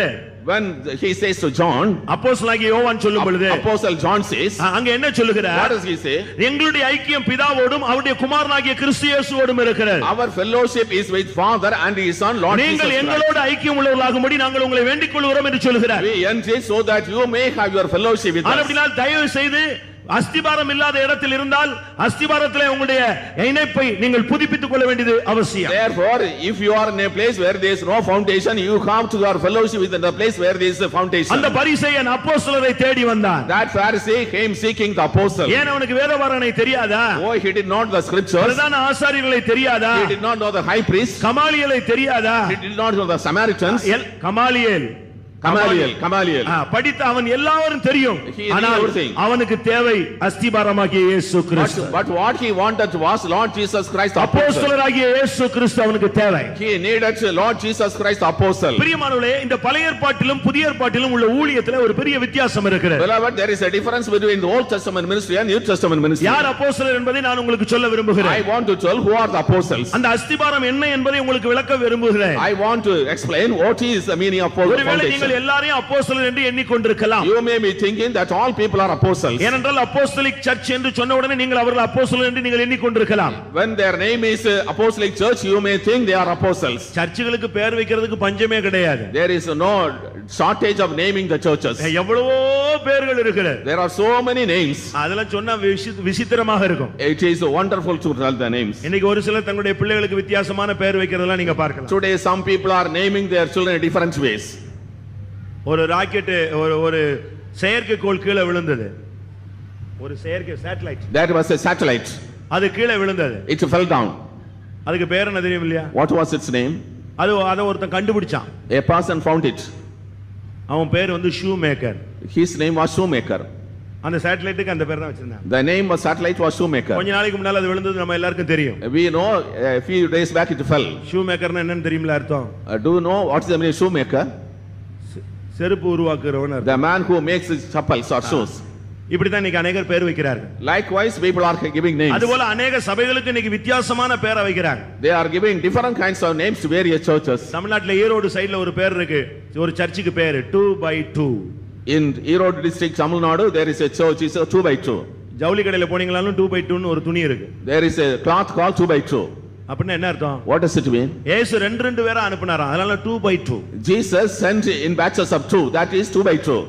இன்னொரு இடத்துல இருக்கு சுய ரத்தத்தினாலே சம்பாதிக்கப்பட்ட சபை. Blood bought bank church. The church which has been gained by the blood of Jesus. இப்படிலாம் பல விதங்கள் இருக்கு. ஆனால் நம்முடைய சபையினுடைய பூலோக பெயர் பெந்தேகோஸ்தே நாள்ல ஆவியானவர் இறங்கினனால அந்த பெந்தேகோஸ்தே என்ற பெயரை வைத்திருக்கிறோம். But the church that we have in our church is the name given on the day of Pentecost, the Pentecostal church. இயேசு கிறிஸ்துவின் இரத்தத்தினாலே சுய இரத்தத்தினாலே சம்பாதிக்கப்பட்ட சரீரமாகிய சபை. The church, the body of Christ which has been earned by the precious blood of Jesus Christ. இந்த அப்போஸ்தலர் என்றால் யார்? Who are the apostles? அப்போஸ்தலர் அஸ்திபாரம் இதெல்லாம் சொல்லிக்கொண்டே இருக்கிறோமே. யார் இந்த அப்போஸ்தலர்கள்? We say apostle and foundation. Who are the apostles? பிரியமானவர்களே, பழைய ஏற்பாட்டிலே ஆரோனுடைய முறைமையில ஒரு ஊழியம் செயல்பட்டு கொண்டிருந்தார். Beloved, in the Old Testament there was a ministry after the order of Aaron. அவனுக்கு மனைவி இருந்தார். He had wife. அவனுக்கு பிள்ளைகள் இருந்தார்கள். He had children. அதுல ஒரு ஆள் பிரதான ஆசாரியனாக இருப்பான். One was a high priest. அவர் இறந்த உடனே அவருடைய பிள்ளையில ஒரு ஆள் அந்த போஸ்டுக்கு வந்து விடுவார். After his death, one of his son will come to that post. இப்படிப்பட்டதான ஒரு ஆரோனுடைய குடும்ப வாரிசான ஒரு ஊழியம் பழைய ஏற்பாட்டிலே செயல்பட்டு கொண்டிருந்தது. There was a ministry in the Old Testament which was doing the ministry as a family. அந்த ஊழியம் மனிதனை பூர்ணப்படுத்த முடியவில்லை என்று எபிரேயர்களின் நிருபத்திலே நாம் வாசிக்கிறோம். In the epistle to Hebrews we read that ministry could not bring man to perfection. பழைய ஏற்பாட்டு ஊழியம் பழைய ஏற்பாட்டு பிரமாணம் மனுஷனை பூர்ணப்படுத்தவில்லை. The Old Testament ministry, the laws of the Old Testament could not bring man to perfection. அப்படினாலே தேவன் புதிய ஏற்பாட்டிலே மெல்கிசேதேக்கின் முறைமையின்படி ஒரு ஊழியத்தை ஏற்படுத்தினார். Therefore the New Testament God has ordained a ministry after the order of Melchizedek. பழைய ஏற்பாட்டில் உள்ள முறைமைப்படி லேவியன் இல்லாவிட்டால் ஆசாரியன் அவன் லேவி கோத்திரத்தில் உள்ளவன் மாத்திரம் தான் ஊழியத்திலே ஏற்பட முடியும். In the Old Testament order only Levites and their family members can become part of the ministry. ஆனால் அது ஒரு மனிதனை பூர்ணப்படுத்தவில்லை. But those ministry did not make a man perfect. அதனால எபிரேயர்களின் நிருபம் 5ஆம் அதிகாரம் 6-7 வசனங்களை பார்க்கும் பொழுது 6ஆம் அதிகாரம் 7ஆம் அதிகாரத்தில் பார்க்கும் பொழுது Hebrews chapter 5 verse 6 and ஆண்டவராகிய இயேசு கிறிஸ்து யூதா கோத்திரத்தில் பிறந்திருந்தாலும் மெல்கிசேதேக்கின் முறைமையின்படி அவர் நித்திய பிரதான ஆசாரியர் என்று நாமம் தரிக்கப்பட்டார். Even though Lord Jesus Christ was born in the tribe of Judah, he had the name, he was after the order of Melchizedek. It was a permanent ministry. அவர் ஒரு புதிய முறைமையை ஏற்படுத்தினார். He has ordained a new order. எபிரேயர் 5:10 நாம் இந்த வசனத்தை நாம் பார்க்க முடியும். In Hebrews chapter 5 verse 10 we are மெல்கிசேதேக்கின் முறைமை என்கிற ஒரு புதிய ஏற்பாட்டு முறைமையை ஏற்படுத்தி இயேசு கிறிஸ்து அதற்கு நித்திய பிரதான ஆசாரியராக நியமிக்கப்பட்டார். He has made a new order, Melchizedek order, and Jesus Christ became the chief priest of that order. அப்போஸ்தல ஊழியம் என்பது மெல்கிசேதேக்கின் முறைமையின்படி ஏற்படுத்தப்பட்ட ஊழியம். Apostolic ministry is the ministry which has been ordained after the order of Melchizedek. இந்த மெல்கிசேதேக்கின் முறைமை என்றால் என்ன? What is the meaning of the order of Melchizedek? எபிரேயர்களின் நிருபம் 7ஆம் அதிகாரம் 3ஆம் வசனத்திலே நாம் பார்க்கும் பொழுது Hebrews chapter 7 verse 3 we read. அங்கே என்ன சொல்லப்பட்டிருக்கிறது? What is written? வாசியுங்கள் எபிரேயர் 7:3. Chapter 7 verse 3 Hebrews. இவன் தகப்பனும் தாயும் வம்ச வரலாறு இல்லாதவன், இவன் நாட்களின் துவக்கமும் ஜீவனின் முடிவும் உடையவனாயிராமல் தேவனுடைய குமாரனுக்கு ஒப்பானவனாய் என்றென்றைக்கும் ஆசாரியனாக நிலைத்திருக்கிறான். வேதம் என்ன சொல்லுகிறது? What does the Bible say? புதிய ஏற்பாட்டு ஊழியம் என்பது மெல்கிசேதேக்கின் முறைமையின்படி உள்ள ஊழியம். The New Testament ministry is the ministry after the order of Melchizedek. தாயும் தகப்பனும் இல்லாதவன், Without father and without mother. அடுத்து வம்ச வரலாறு இல்லாதவன். Without 26 when Jesus was speaking. யாதொருவன் என்னிடத்தில் வந்து தன் தகப்பனையும் தன் தாயையும் தன் மனைவியையும் தன்னுடைய பிள்ளைகளையும் தன்னுடைய சகோதரனையும் தன்னுடைய சகோதரிகளையும் தன்னுடைய ஜீவனையும் வெறுக்காவிட்டால் எனக்கு சீஷனாய் இருக்க மாட்டான். Whoever comes unto me and does not hate his father, mother, brother, sister and hate all his possessions, he cannot be my disciple. எல்லாவற்றையும் வெறுத்தவனாக இருக்க வேண்டும். He should be a person hating everything. மத்தேயு 19:27 இன்படி எல்லாவற்றையும் விட்டவனாக இருக்க வேண்டும். According to Matthew chapter 19 verse 20, he should have given up புதிய ஏற்பாட்டு ஊழியன், அப்போஸ்தலன், அஸ்திபாரக்கல் எல்லாவற்றையும் விட்டவனாக வெறுத்தவனாக இருக்க வேண்டியது அவசியம். In the New Testament ministry, apostle is the foundation stone and he should be a person who have hated and forsaken everything. இயேசு ஒரு இடத்துல பிரசங்கம் பண்ணி கொண்டிருந்தார். On one occasion Jesus was preaching. அப்பொழுது அதிக ஜனங்கள் நெருக்கி கொண்டிருந்தார்கள். The multiple people were coming and gathering. திடீர்னு ஒரு பேப்பர்ல ஒரு பிட் அனுப்பி கொடுத்தாங்க. All of a sudden a paper which was sent. அவர் அதை வாசித்து பார்த்த உடனே வெளியே உங்களுடைய அம்மாவும் பிரதர்ஸும் வெளியே நிக்கறாங்கன்னு சொன்னாங்க. He read your mother and brother is standing outside. இயேசு சொன்னார், யார் எனக்கு அம்மா யார் எனக்கு சகோதரன்? இங்க இருக்கிறவங்க தான் சகோதர சகோதரிகள். Jesus, oh, who is my mother, who is my brother? All the people who are seated are my brothers. மெல்கிசேதேக்கின் முறைமையில குடும்ப வாழ்வு கிடையாது. In the order of the Melchizedek there is no family descent. அவன் தாயும் தகப்பனும் இல்லாதவன், வம்ச வரலாறு இல்லாதவன் என்று சொல்லி இருக்கிறார். He is without father and mother and without descent, it is written. இன்னும் சரியாக சொல்ல போனால் இது ஒரு அன்னக ஊழியம். It is a ministry of eunuch standard. ஏன்னா மத்தேயு 19:11-12 வசனங்களிலே நாம் பார்க்கும் பொழுது Matthew's Gospel chapter 19 verses 11. தாயின் வயிற்றிலே அன்னகர்களாய் பிறந்தவர்கள் உண்டு. There are people who are born of eunuchs from the womb of mother. மனுஷர்களாலே அன்னகர்கள் ஆக்கப்பட்டவர்கள் உண்டு. There are people who are made eunuchs by தேவனுடைய ராஜ்யத்தின் நிமித்தம் தங்களை அன்னகர்கள் ஆக்கி கொண்டவர்கள் உண்டு. There are people who made themselves eunuchs for the sake of the kingdom of God. 11ஆம் வசனம் சொல்லுகிறது, அதை வரமுள்ளவன் மாத்திரமே ஏற்றுக்கொள்வான் என்று சொல்லி இருக்கிறார். Only the person who is willing to accept alone will accept it. அப்போஸ்தல ஊழியத்திலே அப்போஸ்தல ஊழியத்தையே புரிந்து கொள்ளணும்னா அதுக்கு ஒரு gift வேணும். We now to understand the greatness of apostolic ministry we need a gift. பிரியமானவர்களே, இதுதான் அப்போஸ்தல ஊழியம். Beloved, this is apostolic ministry. இந்த அப்போஸ்தலன் மாத்திரம் தான் காணிக்கை வாங்க தசமபாகம் வாங்குறதுக்கே தகுதி உள்ளவன். These apostles alone are qualified to receive the tithe. எபிரேயர் 7:4 என்ன சொல்லி இருக்கிறது? In Hebrews chapter 4 what is the இந்த மெல்கிசேதேக்குக்கு மாத்திரம் தான் ஆபிரகாம் தசமபாகம் கொடுத்தான். So Melchizedek alone Abraham paid tithe. Abraham என்றால் சொன்ன விசுவாசத்தின் தகப்பன், விசுவாசிகளின் தகப்பன். Abraham is the father of the believers. ஒரு விசுவாசியினுடைய தசமபாகம் இந்த மெல்கிசேதேக்கின் முறைமையின்படி உள்ளவனுக்கு தான் கொடுக்கணுமே தவிர மற்ற யாருக்கும் கொடுத்தால் அது அங்கீகரிக்கப்படாது. The tithe of believers should be given to a servant of God who is after the order of Melchizedek. If not, it will not be accepted. வேதம் என்ன சொல்லுகிறது? What does the Bible say? தண்டில் சேவகம் எழுதி கொண்ட எவனும் பிழைப்புக்கு அடுத்த அலுவல்களில் சிக்கிக் கொள்ளக் கூடாது. Any man who is joining in the soldiers or bands should not entangle in the livelihood matters. அப்படினால இந்த புதிய ஏற்பாட்டு ஊழியம் என்பது அப்போஸ்தல ஊழியம், இது அன்னக ஊழியம், இது மெல்கிசேதேக்கின் முறைமையின்படி உள்ள ஊழியம், இதுதான் அப்போஸ்தலர் அந்த அஸ்திபார கற்கள். The New Testament ministry is apostolic ministries, is the eunuch ministries. It is a life by which you have the foundation of the apostles. இந்த அப்போஸ்தல ஐக்கியத்தில் நீங்கள் இருக்கிறீர்களா? Are you abiding the apostolic fellowship? உங்க சபையில் இருக்கிறவர்கள் இப்படி இருக்கிறார்களா? Are the people in the church like this? இன்னும் அப்போஸ்தலருக்கு இன்னும் அடையாளம் நான் சொல்ல விரும்புகிறேன். I want to give more signs for apostles. வெளிப்படுத்தல் 14ஆம் அதிகாரம் முதல் 5 வசனங்களிலே பார்க்கும் பொழுது அந்த வாழ்க்கை வாழுகிறவர்கள் மாத்திரமே அஸ்திபார கற்கள், அவர்களே அப்போஸ்தலர்கள், அவர்களே ஆட்டுக்குட்டியானவரோடு சீயோன் மலையில் நிற்கக்கூடியவர்கள். In the book of Revelation chapter 14 the first 5 verses, the people leading such a high standard of life alone are apostles. They are the people standing with the Lamb God in Mount Zion. சிலுவையை சுமக்கும்படியாக அவன் இறங்கி வர வேண்டியது அவசியம். He has to come down in order to carry the cross. இந்த உலகத்தில் உள்ள எல்லாவற்றையும் அவன் வெறுத்து விட்டுவிட்டவனாக வர வேண்டும். He should forsake, hate everything in the world and come forward. அவனுக்கு வம்ச வரலாறு இருக்கவே கூடாது. He should not have a descent. அவனுக்கு எந்த விதத்திலே ஒரு பின் சந்ததியே கிடையாது, இருக்க கூடாது. He has no future generation. இன்னைக்கு சர்ச் இருக்கிறது. Today church is there. அவர் காலத்துக்கு பிறகு அவருடைய ஃபேமிலியில் உள்ளவரே ஒரு சர்ச்சை எடுத்து நடத்த ஆரம்பிச்சிருவார். After his demise, another member of the family starts a big church. சென்னையில ஒரு ஃபேமஸ் சர்ச் இருக்கிறது. At Chennai there is a famous church. நம்ம விட்டு வெளியே போனவர்கள் தான். They came out of us. அவர் மரிக்கும் பொழுது when he was dead, அவருடைய உறவினர், அதாவது மனைவியினுடைய தம்பி, அவர் அந்த சபையினுடைய இப்ப சபையை டேக் அப் பண்ணிக்கொண்டார். One actually his wife's brother was taking care of the church. அவர் கூடயே இருந்த ஆளு தனக்கு தான் சபை வரும்னு காத்து இருந்து பார்த்தா கடைசில சபை இன்னொரு சொந்தக்காரன்ட்ட போய் சேர்ந்து. The people waiting with him was waiting, the church would come to him, but it went to another relation. அவருக்கு அது ரொம்ப வசனமாய் போய் விட்டார். He was much grieved. ஏன்னா சர்ச்சில கூட வம்ச வரலாறு இருக்கா? Even though they are impartial in அரசியல்ல தான் வாரிசுன்னு சொன்னா சபையிலயும் வாரிசு இருக்கா? In the politics there is heir, even in the church there is heir. வம்ச வரலாறே கிடையாதுன்னு இருக்கு, இங்க எல்லாம் வரிசையா வம்ச வரலாறு வந்து கொண்டிருக்கிறது.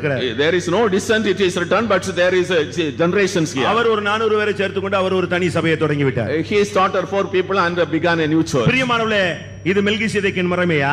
Beloved, is this the order of Melchizedek? மெல்கிசேதேக்கின் முறைமை அன்னக முறைமை, அது அப்போஸ்தலர்கள், அதுல வம்ச வரலாறு தாய் தகப்பன் எந்த விதமான உறவும் கிடையாது. In the order of Melchizedek, they are eunuchs, they are apostles, they have no descent, they have no future generation. இந்த அன்னக ஊழியத்தை குறித்து ஏசாயா 56:4-5 இயேசு பிறப்பதற்கு 700 வருடங்களுக்கு முன்பாகவே ஏசாயா தீர்க்கதரிசி தெளிவாக சொல்லி வைத்திருக்கிறார். In the book of Isaiah chapter 56 verse 4-5, before the birth of Jesus Christ 700 years back, he has clearly spoken about this ministry. அந்த அன்னகர்களுக்கு தேவன் விலையேற பெற்ற உன்னதமான ஒரு இடத்தை ஆயத்தப்படுத்தி வைத்திருக்கிறார் என்று சொல்லி இருக்கிறார். It is written, Lord has prepared a lofty, exalted place for these eunuchs. உபாகமம் 33ஆம் அதிகாரத்தில் பார்க்கும் பொழுது பழைய ஏற்பாட்டிலேயே தாய் தகப்பனை பாராமல் சகோதரன் சொல்லை கேளாமல் இருக்கிறவன் வசமாகத்தான் ஊரீம் தும்மீம் இருக்க வேண்டும் என்று ஆண்டவர் கட்டளையிட்டிருக்கிறார். In the book of Deuteronomy chapter 33, Lord has commanded Urim and Thummim should be by the person who does not see the father and mother. உபாகமம் 33:8-9 நீங்கள் இந்த வசனத்தை நீங்கள் படித்துக் கொள்ளலாம். Deuteronomy chapter 33 verses 8 and 9. அப்படினால நீங்கள் இந்த ஊழியத்தின் தன்மையை புரிந்து கொள்ளுங்கள். You should know the nature of the ministry. ஒரு இடத்துல ஒரு ஆள் உதவி கேட்கும்படியாக வந்தார். One person came to get a help. நான் அவருக்கு பணத்தை கொடுத்தேன். I gave him money. ஏதோ பிள்ளைகளுக்கு ஸ்கூலுக்கு புக் இல்லாம இருக்கிறோம், கஷ்டப்படுறாங்க சொன்னாரு. ஒரு 100 ரூபாய் கொடுத்தோம். He said to his children are suffering without books to go school. I gave 100 rupees. கேட்கிறவனுக்கும் கொடுன்னு சொல்லி இருக்கிறாரு. கேட்கிறவனுக்கும் கொடு. Whoever asks you him it is returned. உடனே அவர் ஒரு ஜெபத்தை பண்ண ஆரம்பிச்சிட்டார். When he started praying, ஆண்டவரே பாஸ்டரை ஆசீர்வதியும், பாஸ்டர் அம்மாவை ஆசீர்வதினாரு. Lord bless pastor and bless pastor's wife. Pastor அம்மா, Pastor madam. அது ரொம்ப டீசன்ட். Pastor madam. எனக்கு ஒண்ணும் புரியல. நான் முடிஞ்ச உடனே ஹலோ எங்க ஊழியத்தை பத்தி உனக்கு ஏதாவது தெரியுமாயான்னு கேட்டேன். I did not understand. I asked him, do you know anything about the ministry? ஆமா இது பெந்தேகோஸ்தே ஊழியம், நான் வேற ஊழியம் நினைச்சிட்டேன். I think it is Pentecost ministry. I thought different ministry. Says we forsook everything and followed you. What you would get? மெல்கிசேதேக்கு அந்த முறைமையின்படி வம்ச வரலாறு இல்லாத ஒரு வாழ்க்கையை வாழ்ந்து காட்டினார். He lived a life up to the order of Melchizedek without descent. அதுக்கு இயேசு சொன்னார், இந்த உலகத்துல உனக்கு நூறத்தனையாக துன்பங்களோடு எல்லாம் கிடைக்கும், மறுமையிலே நித்திய ஜீவன் கிடைக்கும் என்று இயேசு பேசினார். Jesus spoke, along with persecution you will receive 100 in this world and eternity you will receive eternal life. இந்த இயேசுவின் இடத்துல அப்போஸ்தலர் இடத்துல தான் அந்த ராக்காலத்திலே அந்த பாஸ்டர் கடந்து வந்தார். That pastor came to this kind of apostle Jesus Christ in the night hour. அப்போஸ்தலர் 2:42 இந்த அப்போஸ்தலருடைய வாயிலிருந்து புறப்படுகிற சத்திய உபதேசங்களுக்கு பெயர் அப்போஸ்தல உபதேசம் என்று அழைக்கப்படுகிறது. In Acts of the Apostles chapter 2 verse 42, the words that proceed from the mouth of apostles, it is called the doctrine of the apostles. அநேகர் சொல்கிறார்கள் பெந்தேகோஸ்தல சத்தியம் ரொம்ப கடினமான சத்தியம் என்று சொல்கிறார்கள். Many people say the doctrine of the Pentecostal church is very harsh. உண்மைதான். It is true. இதனுடைய சிலபஸ் கொஞ்சம் டிஃபரண்டா தான் இருக்கிறது. Its syllabus is a little different. கொஞ்சம் டஃப் தான். சிபிஎஸ்இ சிலபஸ் தான்.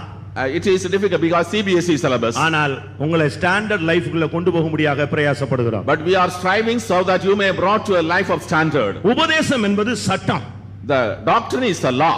இந்த உபதேசத்துக்கு நீ கீழ்ப்படியும் பொழுதுதான் நீ சட்டத்தின்படி யுத்தம் பண்ணுகிறாய். When you are obeying the doctrine, you are doing the battle according to the rules. ரோமருக்கு நிருபம் 6ஆம் அதிகாரம் 17ஆம் வசனத்தில் பார்க்கும் பொழுது in Romans chapter 6 verse 17 we read, உபதேச சட்ட திட்டங்கள் என்ற வார்த்தையை நீங்கள் பார்க்கலாம். we read the word called the rules and laws of the doctrine. வாசியுங்கள். Read. முன்னே நீங்கள் பாவத்திற்கு அடிமைகளாயிருந்தும் இப்பொழுது உங்களுக்கு ஒப்புவிக்கப்பட்ட உபதேச சட்டத்திற்கு நீங்கள் மனப்பூர்வமாய் கீழ்ப்படிந்ததினாலே தேவனுக்கு ஸ்தோத்திரம். அப்படினா என்ன அர்த்தம்? What's the meaning of it? உபதேசம் என்பது ஒரு சட்டம். Doctrine is a law. இது எங்களுடைய சபையிலே இந்த உபதேசம் தான் சட்டமாக செயல்பட்டு கொண்டிருக்கிறது. In our church the doctrine is the function as the rule of law. அப்போஸ்தலர்கள் ஏற்படுத்துகிறதான உபதேசம் தான் சட்டமாக செயல்படுகிறது. Apostolic doctrine is functioning as the rules and laws. இந்த அப்போஸ்தல உபதேசம், இந்த அப்போஸ்தல ஐக்கியம் ஒரு மனிதனை மாளிகையாக கூட்டி கட்டி எழுப்புகிறது.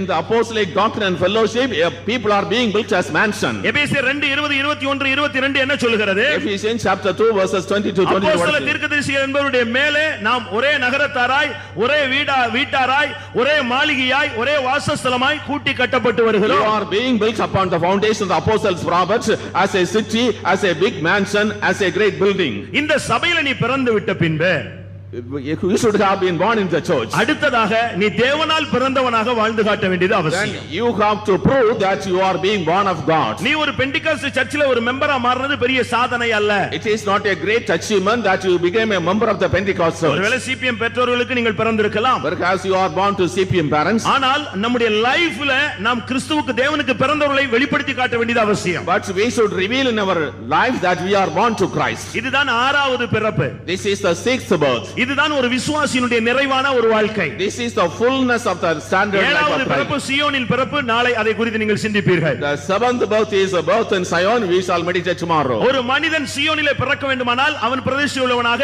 தெய்வீகம் உள்ளவனாக, ஆண்டவருடைய அழைப்பை பெற்று இந்த கனமான ஊழியத்துக்கு வந்து தன்னை ஈடுபடுத்திக் கொள்ள வேண்டும். If a man is to be born in Zion, he should have received a special call. He should surrender his life for ministry as eunuch and come and join the ministry too. இந்த மெல்கிசேதேக்கின் முறைமையில் அவன் இறங்கி வர வேண்டும். He should come to the order of Melchizedek. பரலோக ராஜ்யத்தின் நிமித்தம் தன்னை அன்னகனாய் மாற்றிக் கொள்ள வேண்டும். He should change him as an eunuch for the sake of the kingdom of God. பிரியமானவர்களே, இந்த பிறப்பை குறித்து நீங்கள் தெளிவான விதத்தில் அறிந்திருக்கிறீர்கள். Beloved, you have understood clearly about these words. நீங்கள் பிறக்கும் பொழுது When we are born, தேவனால் பிறக்கிற ஆறாவது அனுபவத்தை நான் இப்பொழுது உங்களுக்கு சொல்ல விரும்புகிறேன். I want to tell about the sixth experience of being born of God. இந்த சர்ச்சில் நீ பிறக்கும் பொழுதே சரியா பிறக்கணும். When you are born in the church, you should be born in the right sense. Pentecost சர்ச்சில் மெம்பர் ஆனா ரொம்ப சுலபமான ஒரு வழிதான். It is a very easy means to become the member of the Pentecostal church. ஏனண்டா எந்த சந்தாவும் கிடையாது, எந்த பிரச்சனையுமே ஒண்ணுமே கிடையாது. No subscription, no payment.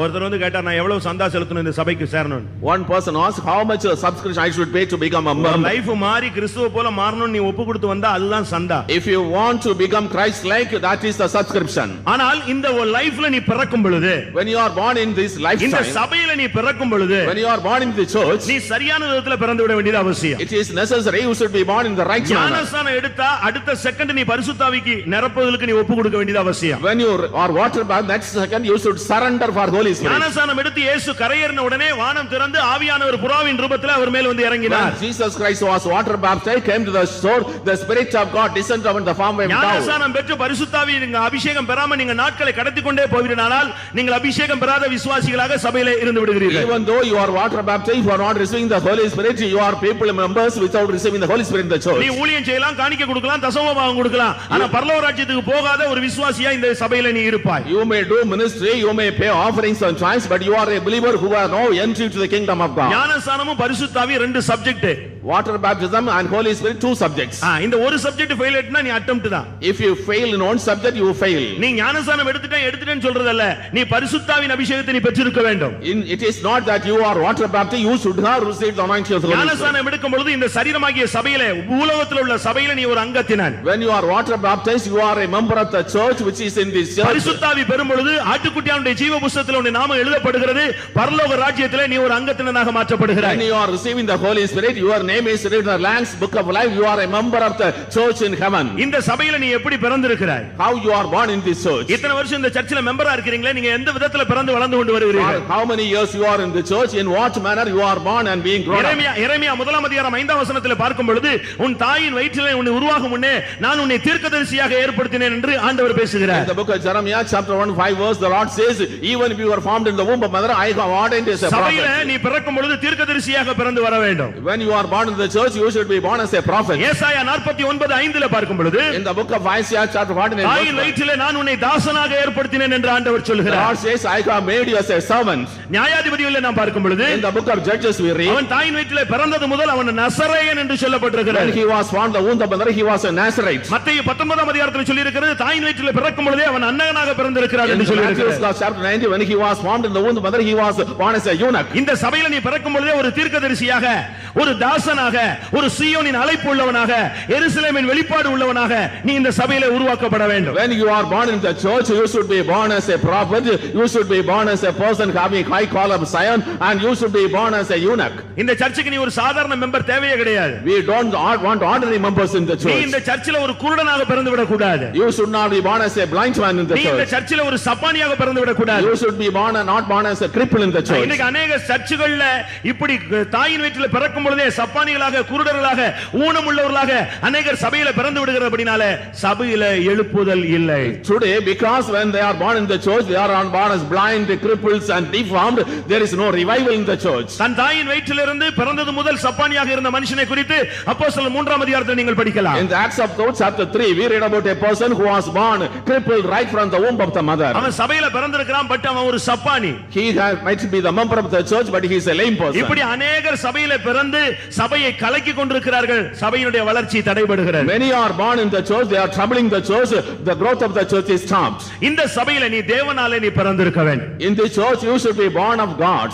நீ தேவனால் பிறந்தவன் என்று சொன்னால் உனக்கு 7 அனுபவம் இருக்க வேண்டும். If you are a man born of God, you should need 7 experiences. இந்த சர்ச்சில நீ வந்து பிறந்து விட்டாய். You are born in the church. அடுத்து நீ 7 விதமான குணாதிசயங்களை வெளிப்படுத்தக்கூடியவனாய் வாழ்ந்து காட்ட வேண்டும். You should live leading, revealing 7 kinds of characteristics. இன்னைக்கு இதெல்லாம் இருக்கான்னு கொஞ்சம் அனலைஸ் பண்ணி பாருங்க தயவு செய்து. Please analyze whether you have all these characteristics. இதெல்லாம் இல்லாவிட்டா ஒரு மனிதன் பரலோக ராஜ்யத்துக்கு போக முடியாது. If you are not possessing these characteristics, you cannot go to the kingdom of God. தேவனால் பிறப்பதுதான் ஒரு விசுவாசியின் பூரணம் என்று அடிக்கடி நான் சொல்லி வருகிறேன். I very often used to say that 7 characteristics are fullness of a believer. தேவனால் பிறந்தவனை எப்படி பார்க்க முடியும்? How we can see that he is born of God? ஒரு சில பிள்ளைகளை பார்த்த உடனே இன்னாருடைய பிள்ளை என்பதை சாயலை வைத்தே கண்டுபிடித்து விடலாம். When we look at the face of a child, we are realizing that he is the father or son of that person. நீ இன்னாருடைய பையனா உன் சாயல் அப்படி தெரியுதே அப்படினு சொல்லி விடுவாங்க. Are into the son of this person, you are count as say form so. அதுபோல உன்னை பார்த்த உடனே நீ தேவனால் பிறந்தவன் என்று எல்லாரும் சொல்ல வேண்டும். When you are looked at, all others should say you are born of God. இன்றைக்கு நம்மில் எத்தனை பேர் எப்படி இருக்கிறோம்? Today how many of us are in which standard? முதலாம் யோவான் 2ஆம் அதிகாரம் 29ஆம் வசனத்திலே பார்க்கும் பொழுது நீதி செய்கிற எவனும் தேவனால் பிறந்திருக்கிறான் என்று சொல்லி இருக்கிறார். In 1 John we read anybody who is do righteousness is born of God. 1 யோவான் 2ஆம் அதிகாரம் 29ஆம் வசனத்திலே நாம் இந்த வார்த்தையை பார்க்கலாம். John chapter 2 verse 29 we read this verse. ஒரு தேவனுடைய பிள்ளை என்று சொல்லுகிறவன் விசுவாசியாக மாற்றப்பட்ட பின்பு அவன் அநீதிக்குள்ளே போகவே கூடாது. A man who is becoming a believer, he should not have fellowship with unrighteousness. வேதம் என்ன சொல்லுகிறது? What does the word of God say? அநீதி எல்லாம் பாவம். All unrighteousness is sin. நீதி செய்கிற எவனும் தேவனாலே பிறந்திருக்கிறான். Anybody who is doing righteousness is born of God. நீ தேவனுடைய பிள்ளையாக மாறின பிறகு நீ நீதி உள்ளவனாக இருக்க வேண்டும். After you are becoming the child of God, you should be a person doing righteousness. மற்றவனுக்கு ஒரு நீதி இருக்க கூடாது, உனக்கு ஒரு நீதி இருக்க கூடாது. You should not have one righteousness to another person and another righteousness to you. மாமனாருக்கு ஒரு நீதி, மருமகளுக்கு ஒரு நீதின்னு வைக்க கூடாது. And there should not be one reason for father-in-law, another for son-in-law. சகோதரனுக்கு ஒரு நீதி, இன்னொரு சகோதரனுக்கு இன்னொரு நீதி என்று சொல்ல கூடாது. One righteousness one brother, another righteousness another brother. நீதி செய்கிற எவனும் தேவனாலே பிறந்திருக்கிறான். He who does righteousness is born of God. முதலாம் யோவான் 4:7ல பார்க்கும் பொழுது அன்பு கூறுகிற எவனும் தேவனாலே பிறந்திருக்கிறான். In 1 John chapter 4 verse 7, anybody who is loving is born of God. தன் சகோதரனிலே அன்பு கூற வேண்டியது அவசியம். If we have to love our brothers. இன்றைக்கு எத்தனை பேருக்குள்ள சகோதர அன்பு இருக்கிறது? Today how many of us have the brotherly love? அன்பு என்கிறதுக்கு இன்னைக்கு வித்தியாசமான வார்த்தையை சொல்லி கொச்சைப்படுத்தி அசிங்கப்படுத்தி விட்டார்கள். They are misusing the word called love.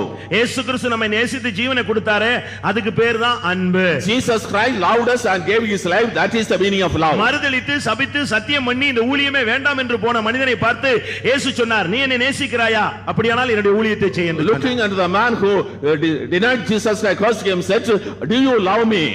மனிதனை மனிதன் நேசிப்பது அன்பு அல்ல, இச்சை. A man loving another man is not love but is a lust. இயேசுவை நேசிக்கிறது மாத்திரம்தான் உண்மையான அன்பு.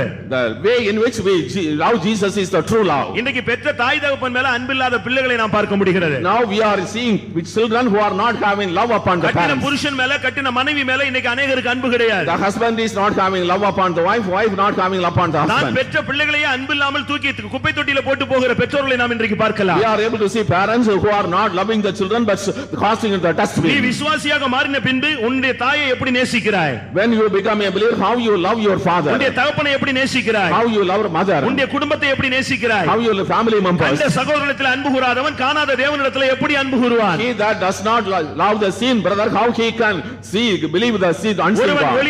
ஒருவன் ஒளியில் இருக்கிறேன் என்று சொல்லியும் தன் சகோதரனை பகைத்தால் அவன் இன்னும் இருளிலே கிடக்கிறான் என்று முதலாம் யோவானிலே வாசிக்கிறோம். If a man says he is a light, he is hating his brother, he is in the darkness. We read in the book of John. முதலாம் யோவான் 5ஆம் அதிகாரம் முதலாம் வசனத்திலே விசுவாசிக்கிற எவனும் தேவனால் பிறந்திருக்கிறான். In 1 John chapter 5 verse 1, whoever is believing is born of God. இன்னைக்கு நான் விசுவாசி என்று நாம தைரியமா சொல்ல முடிகிறது. Can we say we are believers today? ஒரு சிலருக்கு விசுவாசிங்கிற போர்டு மட்டும் தான் இருக்க தவிர விசுவாசத்தை காணவே. Some people have the name title believer but he no faith. கிரியை இல்லாத விசுவாசம் செத்தது. The faith without deeds is dead. செத்த விசுவாசத்தை வைத்துக்கொண்டு எத்தனை பேர் விசுவாசிங்கிற பெயர்ல செயல்பட்டு கொண்டிருக்கிறீர்கள்? With dead faith, how many are functioning as believers? ஒருவனை பார்த்து பார்த்து இயேசு சொன்னார் அற்ப விசுவாசின்னு சொன்னார். Looking unto one person, Jesus said, "You little faith." இன்னொருவனை பார்த்து அவிசுவாசியா இராமல் விசுவாசியா இரு என்று சொன்னார். Do not be an unbeliever, but you a believer, he said to Thomas. விசுவாசம் என்றால் என்ன? What is the meaning of faith? நம்பப்படுகளின் உறுதியும் காணப்படாதவைகளின் நிச்சயம். It is the substance things, not and the visible things. தேவனை நீ அப்படியே விசுவாசிக்கணும். You should believe God as it is. தேவன் என்ன சொல்லுகிறாரோ அதை அப்படியே விசுவாசிக்கணும். You should believe God as it is. விசுவாசத்துக்கு ரெண்டு அம்சங்கள் இருக்கிறது. There are two meanings for this faith. நாங்கள் ஆராதிக்கிற தேவன் எங்களை தப்புவிக்க வல்லவர் என்று நாங்கள் விசுவாசிக்கிறோம். We believe that God whom which is able to deliver us. அப்படியே அவர் தப்புவியாமல் போனாலும் நீர் உண்டு பண்ணின பொற்சிலையை நாங்கள் வணங்க மாட்டோம் என்பதில் நாங்கள் நிச்சயித்திருக்கிறோம் என்று சொல்ல வேண்டும். Even though we are not delivered, we will not worship the image idol that you have made. அவர் என்னை கொன்று போட்டாலும் அவர் மேல் நான் நம்பிக்கையா இருப்பேன். Even though he is killing, we will believe on him. விசுவாசிக்கிறவன் பதறான். He that believes will not haste. காஷ்மீர்ல ஒரு சகோதரிக்கு குழந்தை பிறந்தது. Last week there was in Kashmir a child was born to a sister. அந்த பிள்ளை பிறக்கும் பொழுது when the child was born, ரெண்டு கண்ணும் இல்ல. two eyes were missing. ஆனா அந்த குழி விழுந்த தன்மை இருக்கு, பட் கண்களே கிடையாது. But the eyes were missing, only holes. அத அந்த தாய் பார்த்து அழுது கொண்டே இருந்தார். The father looked at it and wept. அந்த பெண்ணுடைய புருஷனுடைய அம்மா வந்து பார்த்து ஐயோ என் பிள்ளைக்கு இப்படி ஒரு குழந்தை பிறந்துருச்சே. The husband of the mother saw why such a child is born. அவர்கள் விசுவாசிகள். They were believers. எல்லாம் உட்கார்ந்து அழுதுட்டு இருக்கும்போது தன்னுடைய பிள்ளையை பார்க்க முடியாத இந்த சகோதரன் வந்தார். While all were weeping, this brother came to see the child. வந்த பொழுது தாய் அழுது கொண்டிருக்கிறாள், மனைவி அழுது கொண்டிருக்கிறார். The mother was weeping, the wife was also weeping. ரெண்டு பேரும் அழுது கொண்டிருந்த உடனே இவருக்கு சந்தேகம், பிள்ளை மரித்து போய் விட்டதோ. When both of them were weeping, they doubted the child is dead. பிள்ளை உயிரோடு இருக்கிறார். But the child is alive. அப்ப ஏன் ரெண்டு பேரும் உட்கார்ந்து இப்படி அழுதுட்டு இருக்கீங்க? Why both of you are weeping? நீ நல்லா பாரு, பிள்ளைக்கு ரெண்டு கண்ணுமே கிடையாது. You look rightly, the child is not having two eyes. நமக்கு பிறந்த பிள்ளை இப்படி பிறந்துருச்சே நம்ம குடும்பத்துல. Such a child is born to us. இத்தனை வருஷம் ஆண்டவரை பின்பற்றினமே, நமக்கு ரெண்டு பிள்ளைக்கு ரெண்டு கண்ணு இப்படி போயிருச்சே. We followed Lord Jesus so long, but the child is not having two eyes. அந்த சகோதரன் சொன்னா, ஏன் இதுக்காக போட்டு இப்படி அழுகுறீங்க? Why you are weeping like this? இது ஒரு பெரிய பிரச்சனையே இல்ல. It is not a big problem. உனக்கு புரியாம பேசுற ரெண்டு கண்ணு இல்லப்பான்னு சொன்னா, கண்ணே கிடையாது. You do not have an understanding, the child is not having eyes. நான் புரிந்து கொண்டு தான் பேசுறேன், இது ஒரு பெரிய பிரச்சனையே இல்ல, ஆண்டவர் உருவாக்கிடுவார்னு சொன்னா. I understand and speak, this is not a great problem, God can form it. அவங்க ரெண்டு பேருக்கு ரொம்ப குழப்பம், என்ன பையன் இப்படி பேச ஆரம்பிச்சிட்டான். Both of them had a lot of confusion, the child is talking like this. நம்ம பிரைஸ் ஆண்டவரை ஸ்துதிக்கலாம், ஆண்டவர் அந்த பிள்ளைக்கு இந்த சரீரத்துல எல்லா அவயவங்களையும் உண்டாக்கினார், இதை உண்டாக்க மாட்டாரா? We can pray to God, Lord has formed all the members, he is able to form these members also. நீங்கள் ஆச்சரியப்படுவீர்கள், நாட்கள் போன பொழுது அந்த கண் ரெண்டுமே உருவாகி அந்த பிள்ளைக்கு குழந்தைக்கு ரெண்டு கண்ணுமே வந்து விட்டது. You will be marveled. Hallelujah. Hallelujah. When age நம்முடைய இயேசு ஜீவிக்கிறார். our Jesus is living. நேற்றும் இன்றும் என்றும் மாறாத சக்தி உள்ள தெய்வம் நம்முடைய இயேசு. Jesus Christ are almighty God, yesterday, today and the same forever. மரித்த இயேசுவை ஆராதிக்கவில்லை, ஜீவனோடு உயிரோடு எழுந்து என்றென்று நம்மோடு இருக்கிறவரை நாம் ஆராதிக்கிறோம். We are not worshiping a dead Jesus Christ, Jesus is alive and lives forever and ever. விசுவாசிக்கிறவன் என்னிலும் பெரிய காரியங்களை செய்வான் என்று இயேசு சொன்னார். Jesus, oh, he that believes will be better than things me. அடுத்ததாக தேவனால் பிறந்தவன் தேவன் என்ன சொல்றாரோ அதுக்கு அப்படியே செவி கொடுப்பான். He that is born of God does whatever God tells. யோவான் 8:47 வசனத்துல தேவனால் உண்டானவன் தேவனுக்கு செவி கொடுக்கிறான் என்று சொல்லி இருக்கிறார். In John's Gospel chapter 8 verse 4, he that is born of God listens to his word. கர்த்தர் உன்கிட்ட பேசினா நீ அதுக்கு அப்படியே செவியை கொடுக்கணும். When God speaks to him, he should obey us. அவர் என்ன சொல்ல விரும்புறாரோ அதை மாத்திரம் செய். Whatever he wants to tell you should do it. இயேசுவின் தாயாகிய மரியாள் கானா ஊர்ல இயேசுவினிடத்தில் போய் பேசி அங்கே ரசம் இல்லை என்று சொன்னார். The mother of Jesus at Cana told Jesus Christ there is no wine. இயேசு சொன்னார், ஸ்திரியே உனக்கு எனக்கும் என்ன, என்னுடைய வேளை இன்னும் வரவில்லை. Jesus spoke, what is between you and me, my time is not yet come. உடனே வேலைக்காரரை பார்த்து அந்த மரியாள் சொன்னார், அவர் என்ன சொல்றாரோ அதை மாத்திரம் நீங்க செய்யுங்க, கிளியர் ஆயிடும் சொல்லிட்டார். Mary told the servants, whatever he asks to do, you do accordingly. வாழ்க்கை சீர்படவில்லை, வாழ்க்கையில பிரச்சனைகள் குழப்பங்கள் இருக்கிறவர்கள் அவர் என்ன சொல்கிறாரோ அதை செய்ய முற்படுங்கள், வாழ்க்கை சரிப்பட்டு விடும். The people who are in problems, the life is not corrected, whatever he commands you do, then life will be prosperous. தண்ணீர் கசந்து மாறாவாக இருந்த பொழுது அந்த மரத்தை வெட்டி போட சொன்னார், உடனே அது மதுரமாக மாறிவிட்டது. When the water was bitter, he asked to cut a branch and put it, it became a sweet water. ரசம் குறைந்த பொழுது தண்ணீரை நிரப்ப சொன்னார், அது மதுரமான ஒரு ரசமாய் மாறிவிட்டது. When there was shortage of wine, he asked to bring water, it became a sweet wine. இன்னைக்கு தேவன் உனக்கு என்ன சொல்றாரோ அதுக்கு நீ செவி கொடு, உன்னுடைய வாழ்வு ஒளிமயமாக மாறும். Whatever God asks to do, do that, your life will be illuminated life. முதலாம் யோவான் 3:9 வசனத்துல தேவனால் பிறந்தவன் பாவம் செய்யான். In 1 John chapter 1 verse 9, he that is born of God cannot commit sin. பாவம் இல்லாத வாழ்வுதான் உண்மையான கிறிஸ்தவ வாழ்வு. The true Christian life is a life without sin.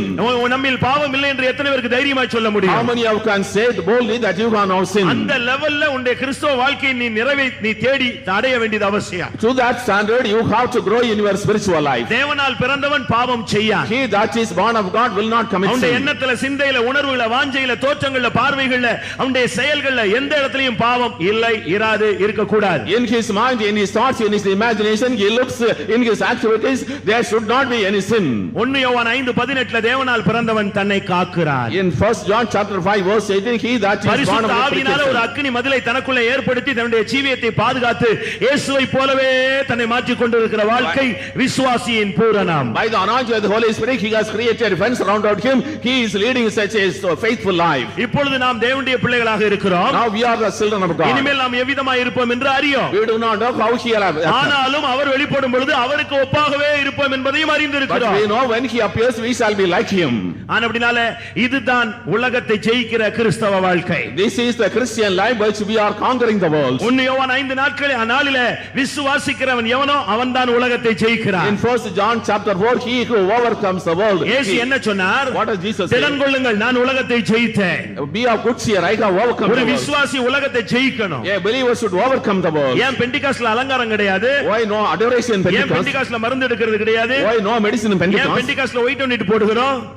White and white. White and white in Pentecost. ஏன் பெந்தேகோஸ்ட்ல நகை போடாம இருக்கிறோம்? Why we are not having jewels? ஏன் உலக ஆடம்பரங்களை வெறுக்கிறோம்? We are not having attendance of the world. உலகத்திலும் உலகத்தின் ஆசை இச்சைகளிலும் நீங்கள் அன்பு கூறாதிருங்கள். We should not love the things of the world. உலகம் அதன் ஆசை இச்சைகளும் ஒளிந்து போகும். All the things and the world will pass away. இதோ உலகத்தின் அதிபதி வருகிறான், அவனுடையது என்னிடத்தில் ஒன்றுமில்லை என்று இயேசு சொன்னது போல நீங்களும் சொல்ல வேண்டும். The prince of the world is coming, into him there is nothing. You should say like that. ஆனபடியால் இந்த உலகத்திலே எல்லாவற்றையும் வெறுத்து கிறிஸ்துவுக்காய் வாழ்வதுதான் கிறிஸ்தவ வாழ்க்கை. The Christian life is you should hate everything in this world, live for Christ. பிரியமானவர்களே, இந்த வாழ்க்கைக்காகத்தான் நாம் இந்த பூலோகத்திலே எல்லாவற்றையும் விட்டு செயல்பட்டு கொண்டே இருக்கிறோம். Beloved people of God, for this life only we are forsaking everything and living in this இந்த world. தேவனால் பிறந்த வாழ்க்கையில வரும்பொழுது பிரச்சனைகள் வரலாம். There are problems when we are come to the life of born of God. கிறிஸ்தவ வாழ்க்கையில போராட்டங்கள் உண்டு. In Christian life there are struggles. உலக வாழ்க்கையை விட கிறிஸ்தவ வாழ்க்கையில வரும்பொழுது பல பிரச்சனைகள் வரக்கூடியதா இருக்கிறது. When we come to the Christian life there are more problems than in the worldly life. உலக வாழ்க்கையில மனதும் மாம்சமும் விரும்பினபடி செயல்படலாம். In the world we can live according to the desires of mind and flesh. ஆனால் கிறிஸ்தவ வாழ்க்கையில எல்லாவற்றையும் அனுபவிக்க அதிகாரம் உண்டு, ஆனால் நமக்கு தகுதியாயிராது. But in the Christian life we have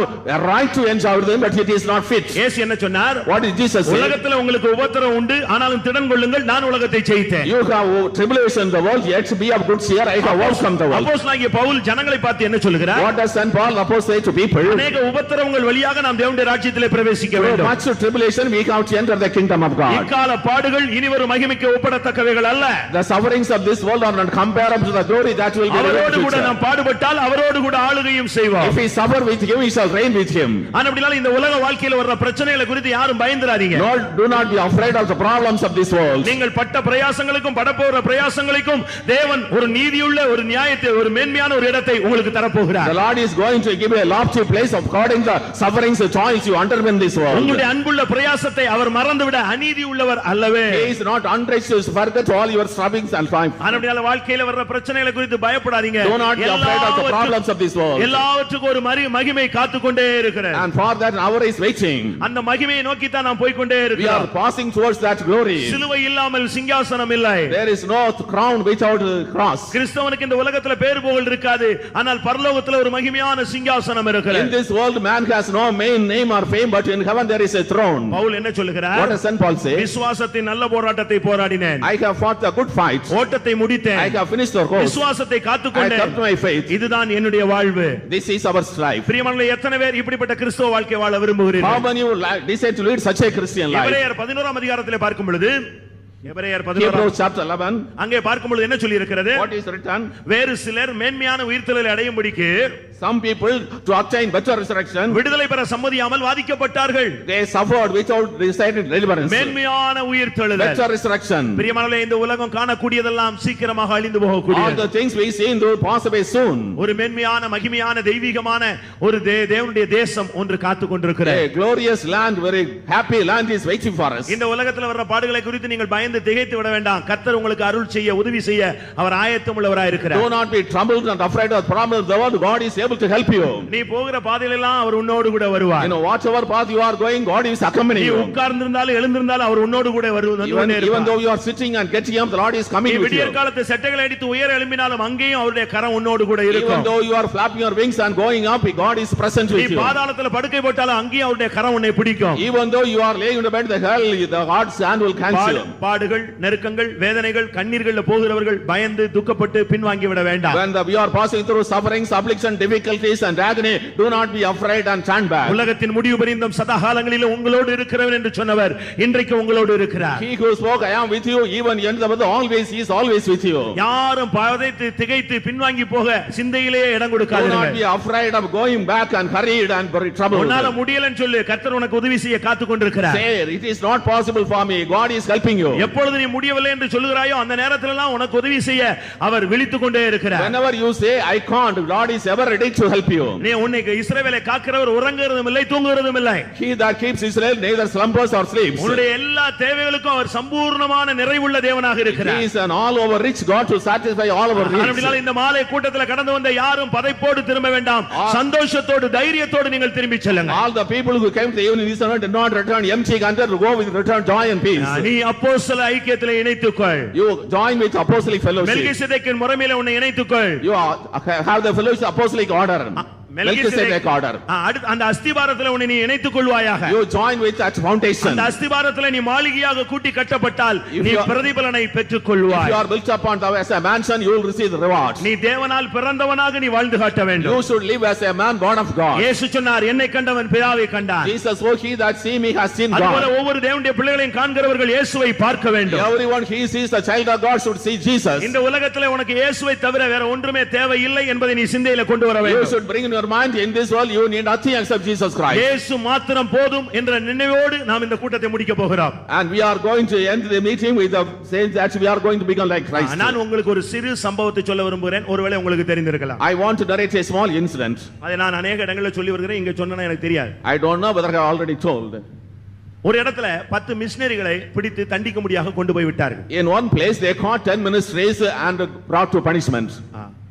அவர்கள் இயேசுவை குறித்து பல இடங்களில் காடு மேடுகள்லாம் சொல்லிக் கொண்டே வந்தார்கள். They were telling about Lord Jesus in the forest and hilly places. சொல்லக்கூடாது அப்படிலாம் அவங்களை தடுத்து பார்த்தாங்க. ஆனா அவங்க தொடர்ச்சியா சொல்லிக் கொண்டே வந்தபடினால கடைசியாக ஒரு இடத்துல அவர்களை பிடித்து விட்டார்கள். They prevented telling about Jesus. Anyhow they were continuously telling, they were got in a place. இதை விட ஒரு பெரிய ஆடிட்டோரியத்துல அந்த 10 பேரையும் கொண்டு போய் நிறுத்தினார்கள்.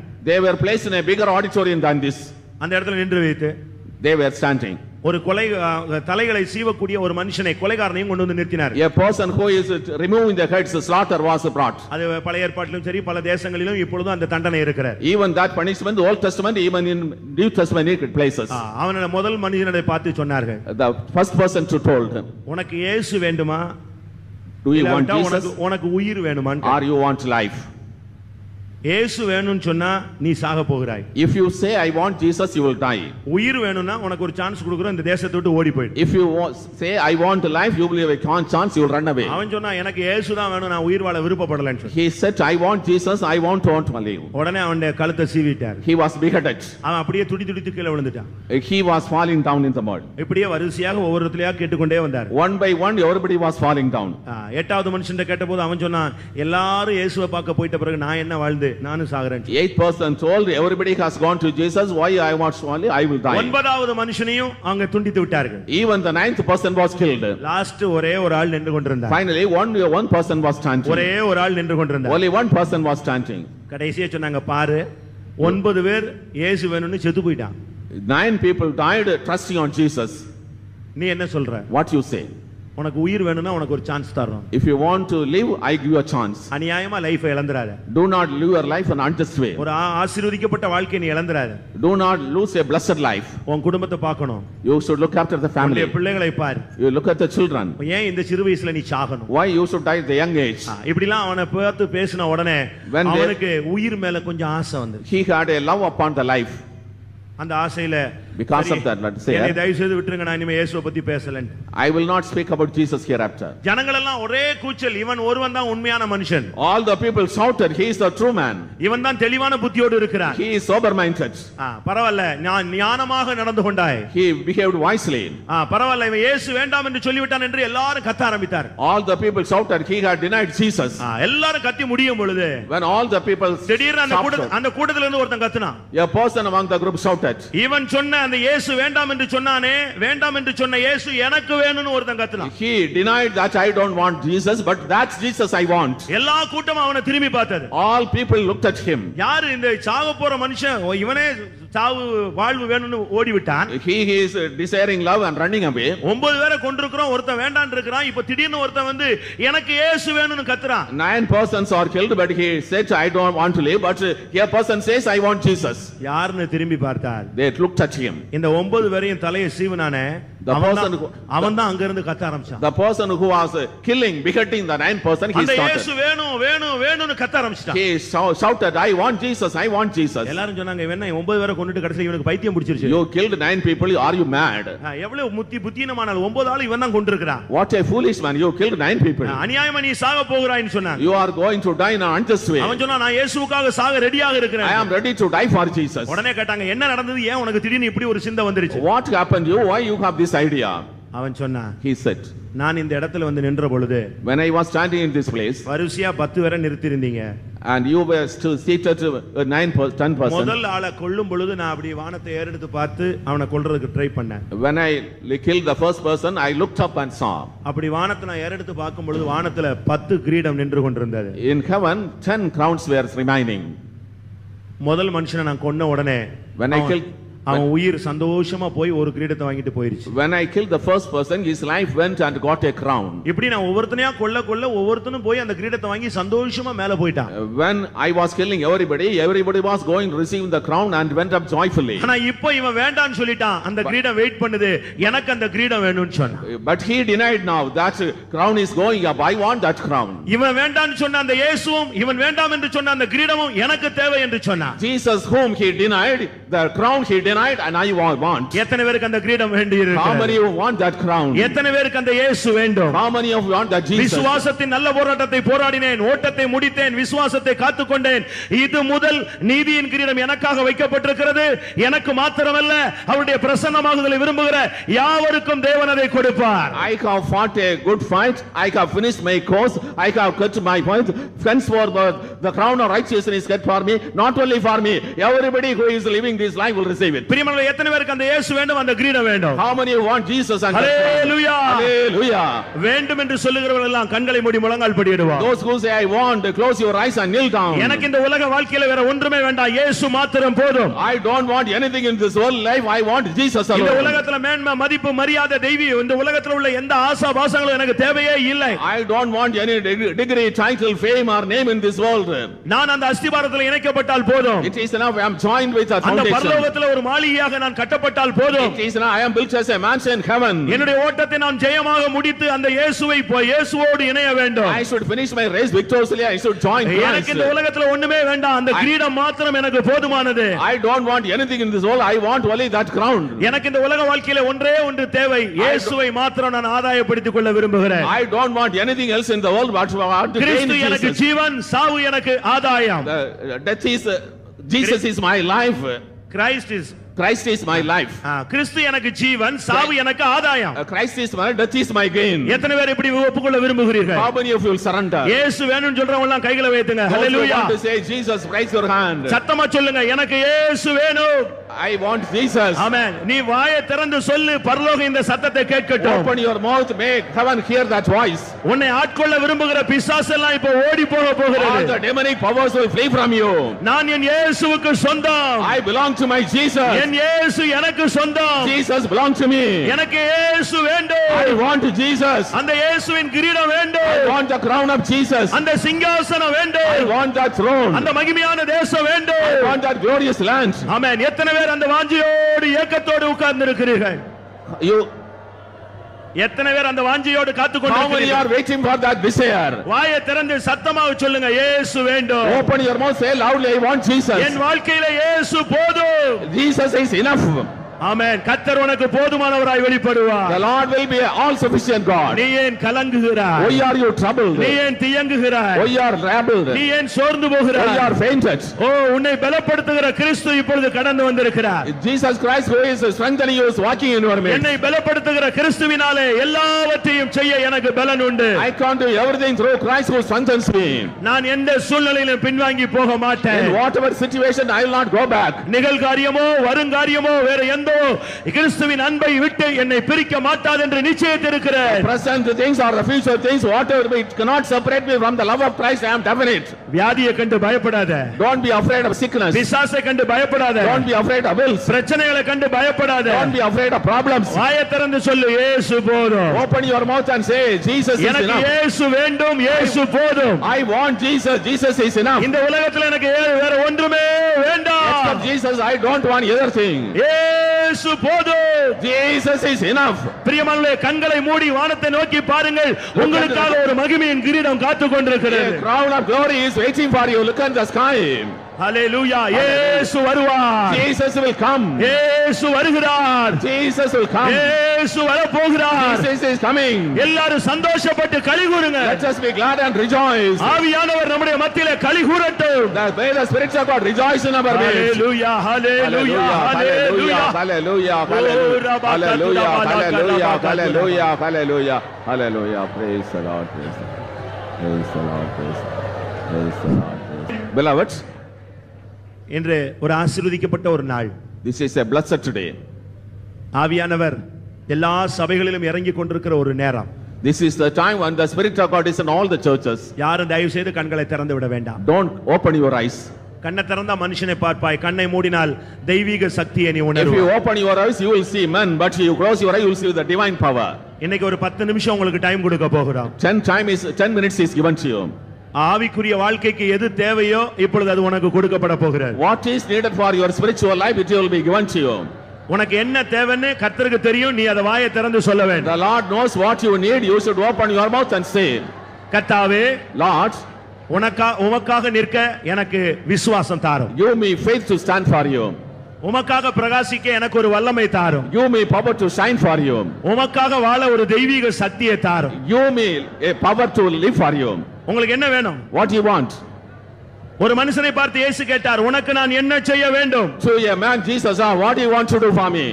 அருமையான சகோதரனே, சகோதரியே, இயேசு கேட்கிறார், உனக்கு நான் என்ன செய்ய வேண்டும்? Beloved brother, beloved, Jesus is asking, what I should do to you? இருக்கிற இடத்துல ஆண்டவரை பார்த்து நீ பேசு, ஆண்டவரே எனக்கு நீர் இதை செய்ய வேண்டும். In the place you are standing, you say to Jesus, I want this thing. எனக்கு ஒரு அபிஷேகம் தாரும். Give me an anointing. எனக்கு ஒரு கிருபை தாரும். Give me a grace. எனக்கு ஒரு வரம் தாரும். Give me a gift. எனக்கு ஒரு வல்லமை தாரும். Give me a power. எனக்கு ஒரு அக்கினி அபிஷேகம் தாரும். Give me an anointing of fire. நான் உமக்காய் வாழ வேண்டும். I should be like you. Hallelujah, hallelujah. The Lord.